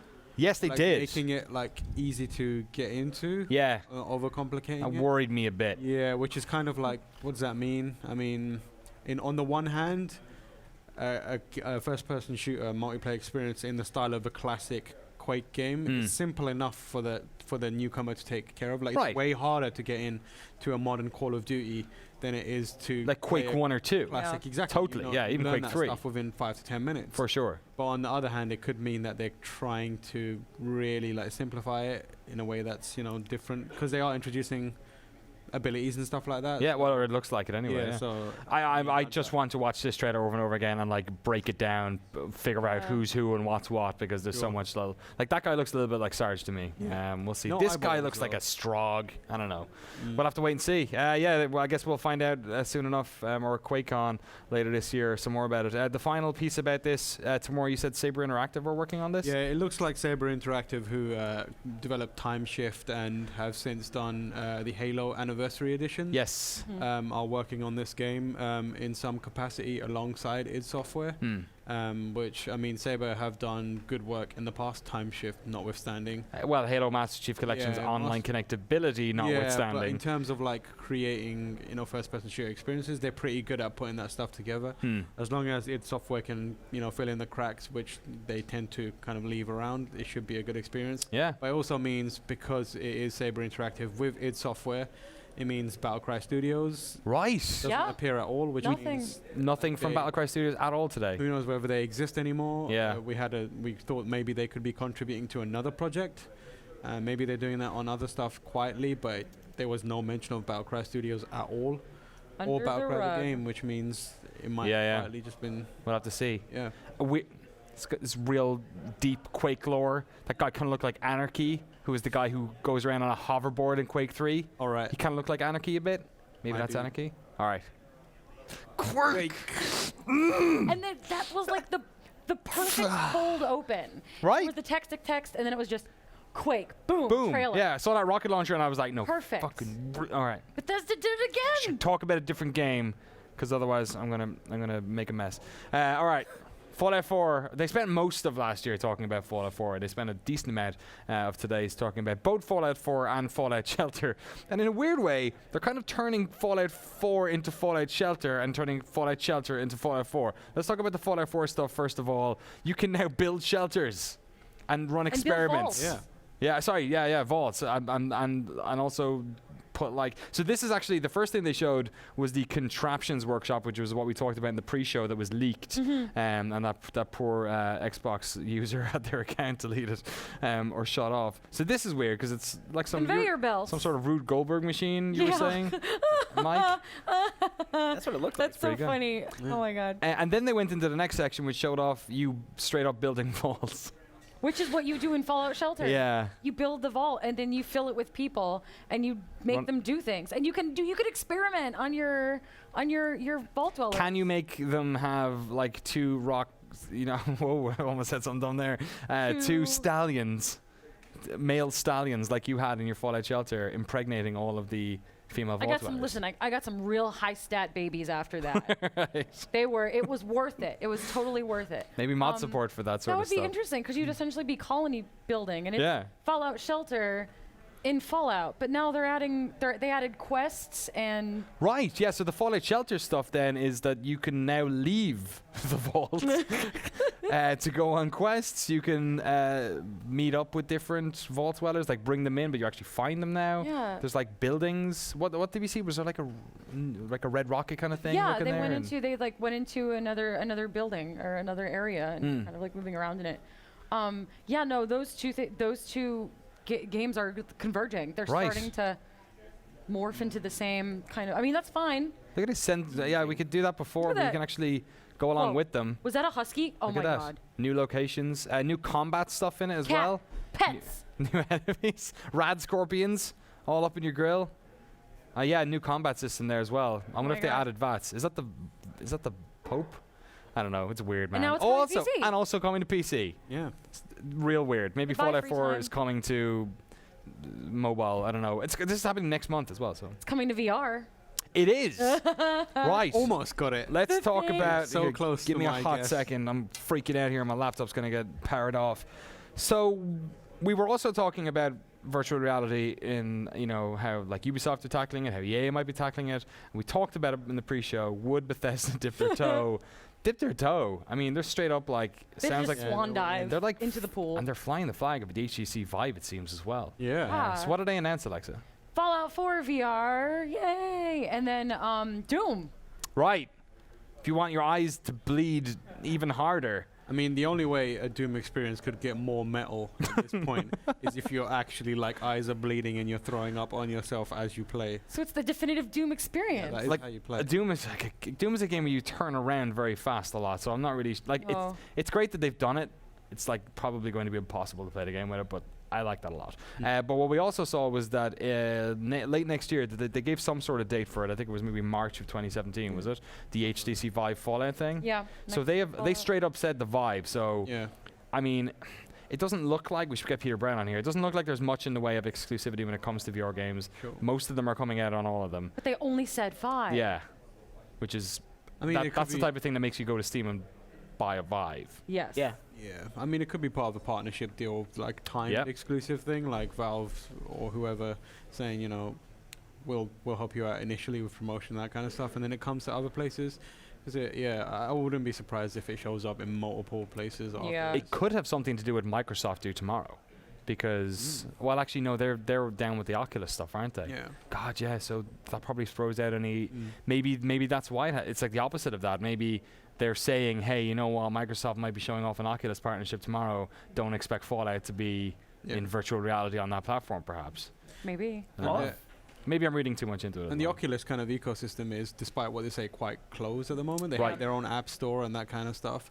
So if Bethesda did want their thing to go in many places, multiple devices, like that, you'd want to start with Vive and go from there. Yeah. At the moment, Oculus seems to be working through their, kind of sharing games drama, with people figuring out how to take Oculus exclusives and moving it around, and saying that they want to be free with all their software, but locking it down within a certain system. So it's probably easier for Bethesda, and they have that existing partnership with Valve and Steam. Fallout 4 is running incredibly popular on Steam. It's one of the biggest games on Steam, so it just makes sense for them to go to Vive. Plus, they have that room thing going on where you can get up and walk around. And as long as you have the room. Mike, what's your take on all this stuff? Fallout 4 is one of those games you get lost in just playing on a normal screen. Right. I can't imagine I wonder if they're paring it down at all for VR. I mean, if it's obviously not going to look as good, but they didn't say it's going to be missing anything. But there's a lot of character movement cues in that game, like when you get hit and when your stamina's down. Yeah, are you and gonna? all your melee stuff? Yeah. So I wonder how they're gonna merge all that. I'm gonna barf. I mean, you could the textures could conceivably take a bit of a hit to make everything a little bit better. Fallout looks like an amazing game, but it's a lot of grays, and not everything needs to be in-depth textures. The way that in a VR simulation, that kind of thing, because you can easily gloss. I mean, over PC, so it's scalable as well. Yeah, exactly. So I mean, I reckon it might not require as much of a scale back as we might imagine. Yeah, it's gonna be interesting. It'll definitely sell a lot of Vives. Yeah, for sure. I'm thinking about it now, and I don't. Yeah. One bit. That's all you need. We just need enough good games. Maybe you don't need that one killer app. You just need enough really, really good ones. Skyrim dinners. Skyrim dinners didn't happen. You almost had it. You almost had it. Predicted they would do VR, but not Skyrim. We could get that ball rolling though. We could get people. I mean, he's gonna be the one you didn't get. Yeah, that's the one I didn't get. Yeah. The modding community. I mean, it's PC. What time is Todd Howard here? I don't know. It's Tuesday. I can at bum some rush the stage. stage with my proposal. Right. Yeah. I'll get it written down. Skyrim dinners. Yeah. Just Skyrim dinners. Mods will make it happen. All right. Let's push on a little bit here. Let's talk about, I guess, the one sort of rumor that has been appearing every single year. We finally had it confirmed. I guess for a while there was the next gen version of Skyrim, or the HD version of Skyrim. What they've actually gone for is Skyrim Special Edition. This is the PlayStation 4 and Xbox One, and mods are coming as well. It looks great, first of all, right? Mike, what did you think of it? Yeah, it looks awesome. I mean, it looks good on PC right now. Yeah. But just the fact that you're tapping into the console audience who, I think Dave the other day in the lobby had said, I think Morrowind deserves a remaster a little more because that's an overlooked game. But this is still, people are still riding, there are people that still play Skyrim. It's enough in recent memory that people are going to be like, oh, that's perfect. This is the perfect time to jump back in. Having mods is huge. Right. But also, if it's a special edition, it's going to have mushrooms. It's going to have the all the DLCs. Right. Okay. Escaping me right now. Which there's 4 of them. It looks, by this footage, it looks awesome. Yeah. Look at Solitude there. Looks incredible. Amazing. Water stuff looks. I never mental. realized that I wanted to replay Skyrim until I started looking. Yeah. You can hear that menu music right now, can't you? Now I'm just flat. I mean, and The Witcher 3, last expansion pack's out. By the time you're done with that, you want to get your fantasy kicks on. This is going to be the perfect thing to come around. October 26th is when it's coming out. October is stacked. There's like so many games coming out, and then we're expected to play through Skyrim again. Battlefield, Titanfall 2, this.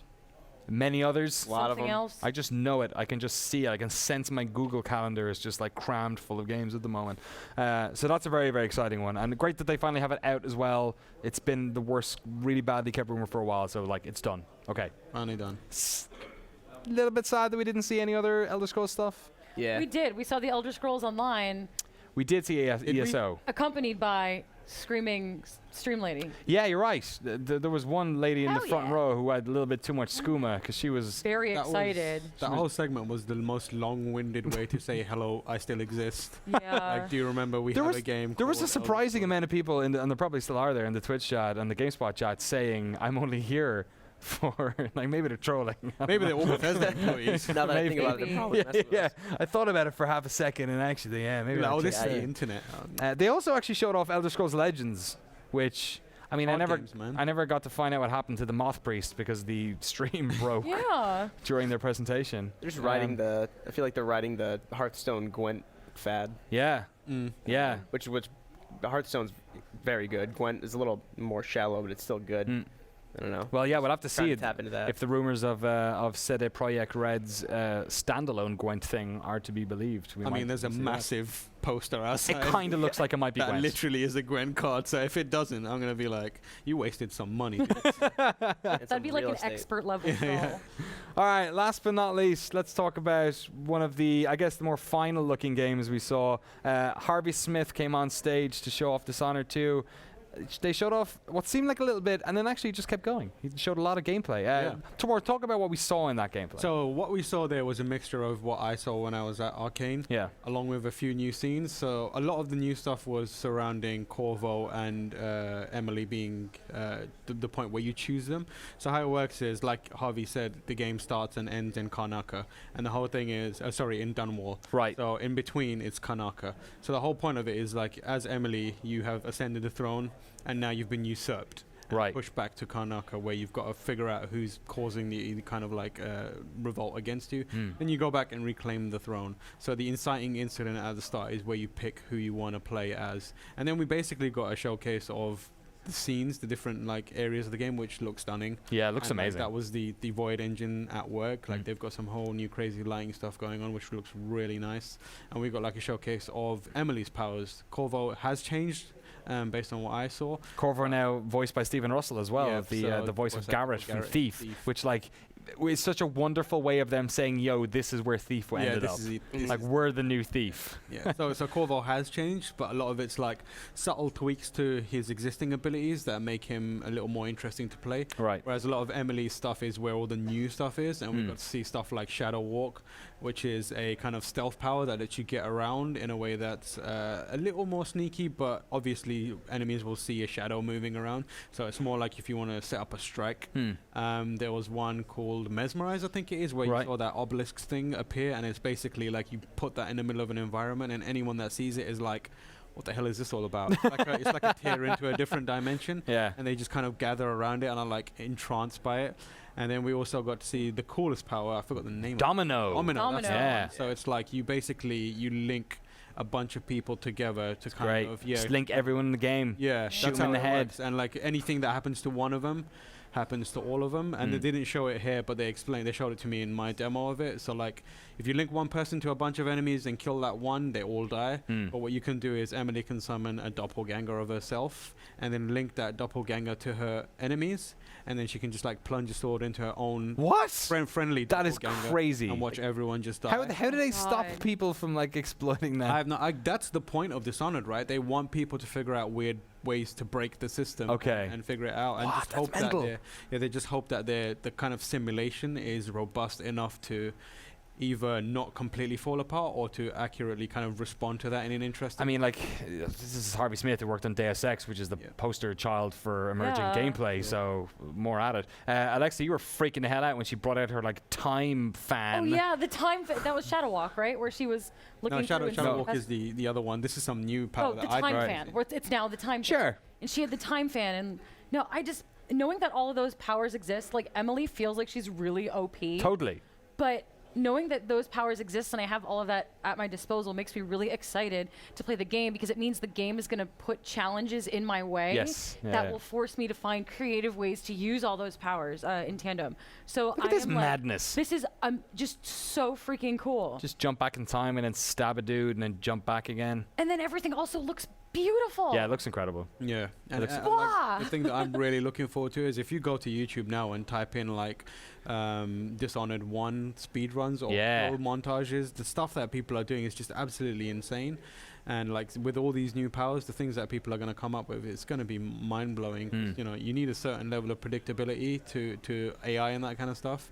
And just watching the community figure all that stuff out over the next couple years, and then finally get to the point where they can like just ballet their way the entire game. It's just going to be really interesting to watch. Don't have to wait too much longer to get to it. November 11th, 2016 is when we will finally get our hands on Dishonored 2, and it looks fantastic. We have one more game to talk about. One more game. It's back. We asked beforehand what RK and Austin were working on. There was a bunch of rumors, and then a guy came out wearing a very interesting shirt, Alexa. Oh my god. We talk about the shirt? It was such a good joke. Because this would have gone over a lot of people's heads. Went over my head. You saw it. Yeah, so back in 2013, Kotaku leaked that Arcane Austin was working on Prey 2, or whatever Prey 2 was becoming. Yeah. And then I guess an internal memo was sent around telling people at the company in a very blunt way to not talk to us. And Jason Schreier got a hold of the memo, and Jason of Kotaku, and published the memo on Kotaku. And the memo literally said, now that they know what we're working on, like those press, can I swear? You can swear. Those press sneak fucks will be sniffing around. Don't talk to them. And Roth came on stage wearing a shirt that had a button with the word sneak on it. Press sneak. That's totally brilliant and so funny. Yeah. Like, I was looking at a shirt and I'm like, what does it mean? What does it mean? What does it mean? It means press sneak fucks. So then you're like, oh, I guess we know what's coming up next. Yeah, there's also a pretty good game after that story. Yeah, sorry, yeah. So then they show what we now learn is it's just called Prey. They're just calling it Prey. It is, seems thematically disconnected from the original Prey, which is probably we sort of assumed anyway, and is probably a good thing. I mean, yeah, maybe not, because like there's a space station at the very least, right? What else did you guys sort of pull from this? Messed up Groundhog's Day. Yeah. Yeah, he's got a nice apartment. I'll say that to him. His eyeball needs a little bit of work. Yeah. It kind of reminded me. Have you ever seen the television show Black Mirror? Yes, for sure. Everything going on here after the rewind stopped happening kind of reminds me of something you'd see in like a Black Mirror episode, like something freaky and kind of futuristic, unnerving, and a little, like supernatural. Yeah. It becomes like a sinister portal almost. It's like we have some tests to run today. Yeah, and then it falls back in on itself, and the stuff that's happening at the start is you like this is so open for interpretation. Like you can't read anything from this. It's obviously not gameplay either, so like who knows? Like we may have a situation where they just did the Prey 2 thing again, where this game might be 3 years away, and by the time we might not see it again for quite a while. You know what I mean? Didn't they say something about it? In terms of date or anything? I was too busy. Yeah, they said next year. Yeah, next year. They said next year? Yeah. So this is coming out next year. The thing that's really that's what they say. The thing that's really interesting about it is like they mentioned it's going to be it's like a psychological thing. Right. So I feel like from what we see here, it's got a lot of influences from the modern like psychological horror games like Soma and all the big horror games that have showed up on PC recently. I mean, if Bethesda end up cornering the market on Quake, on Thief with Dishonored, and then they're basically making a new System Shock with this, with like a scary space thing, like fair play. They have just like nailed 90s shooters to the wall in one swoop. Those guys are putting in work, man. Right? Yeah. That was That was an amazing conference. It was great. Yeah. I feel satisfied. Same as last year. I'm like going back to my hotel room like buzzing. If you guys had to pick your favorite thing from the Bethesda conference, first of all, Michael Mahardy, Esquire, what would you pick? Skyrim Special Edition. Okay. Like, any excuse I can get to go back and play that. Now it's going to look great. It's going to have mods. Like I said, I've been doing that on PC for a while now, but this is just an excuse to go play all of these on PS4 now. Awesome. Or Xbox One. Alexa Ray Korea. Dishonored time fan. Time fan. Mr. Hussein, we didn't get no Skyrim dinners, but what was second choice? Unfortunately, I'm going to go Prey. Prey looks... there's something about it that's also triggering like a Dead Space thing in my brain. Oh, God, yes. Which I'm like, my God, I need a new Dead Space, but if those EA chumps aren't willing to do it, these guys will take care of me. Big lot of love in the chat here for Prey, some Dishonored 2 as well, but it seems like people are pretty happy about Prey, so there you go. Fucking Quake, baby. Told you. Quake is back. QuakeCon. I want to go to QuakeCon. Can I go to QuakeCon? No. No one said anything. Do you want to go to QuakeCon? Yeah, let's do it. We'll play Quake 3 the whole way there. Now? Quake 2, Quake 1. Just wait there playing Quake Fucking E3's over, baby. Quake is already back. I'm so excited. All right, we are down 2, but we have 4 more press conferences to go. Ladies and gentlemen and people of all descriptions, thank you so much for watching GameSpot's streams all day today on GameSpot, on Twitch, and on YouTube. We have loved sharing today with you. We have so much more E3 left. Tomorrow there are 4 press conferences. We've got Ubisoft, Microsoft, Sony, Nintendo. Yeah, Nintendo's on Tuesday. Nintendo on Tuesday. What's on tomorrow? There's something else on tomorrow. Who knows? The PC gaming show. Don't worry about that. Don't worry, it's not a real E3 thing. That's it. It's Microsoft PC gaming show, Ubisoft, Sony. Okay, cool. It's a lot of things to worry about. That is I like it. And then after that, we've got 3 days of demos right here on the stage, and of course our co-op stage downstairs. Thank you so much for watching. Thank you so much to the team who put this together. Too many names to mention. You know who you are. We will see you guys first thing tomorrow morning. For all you folks in Europe, my God, get some sleep. You've got work in 3 hours' time. For the rest of you in the States, get some sleep. Start all over again tomorrow. Take care. See you then.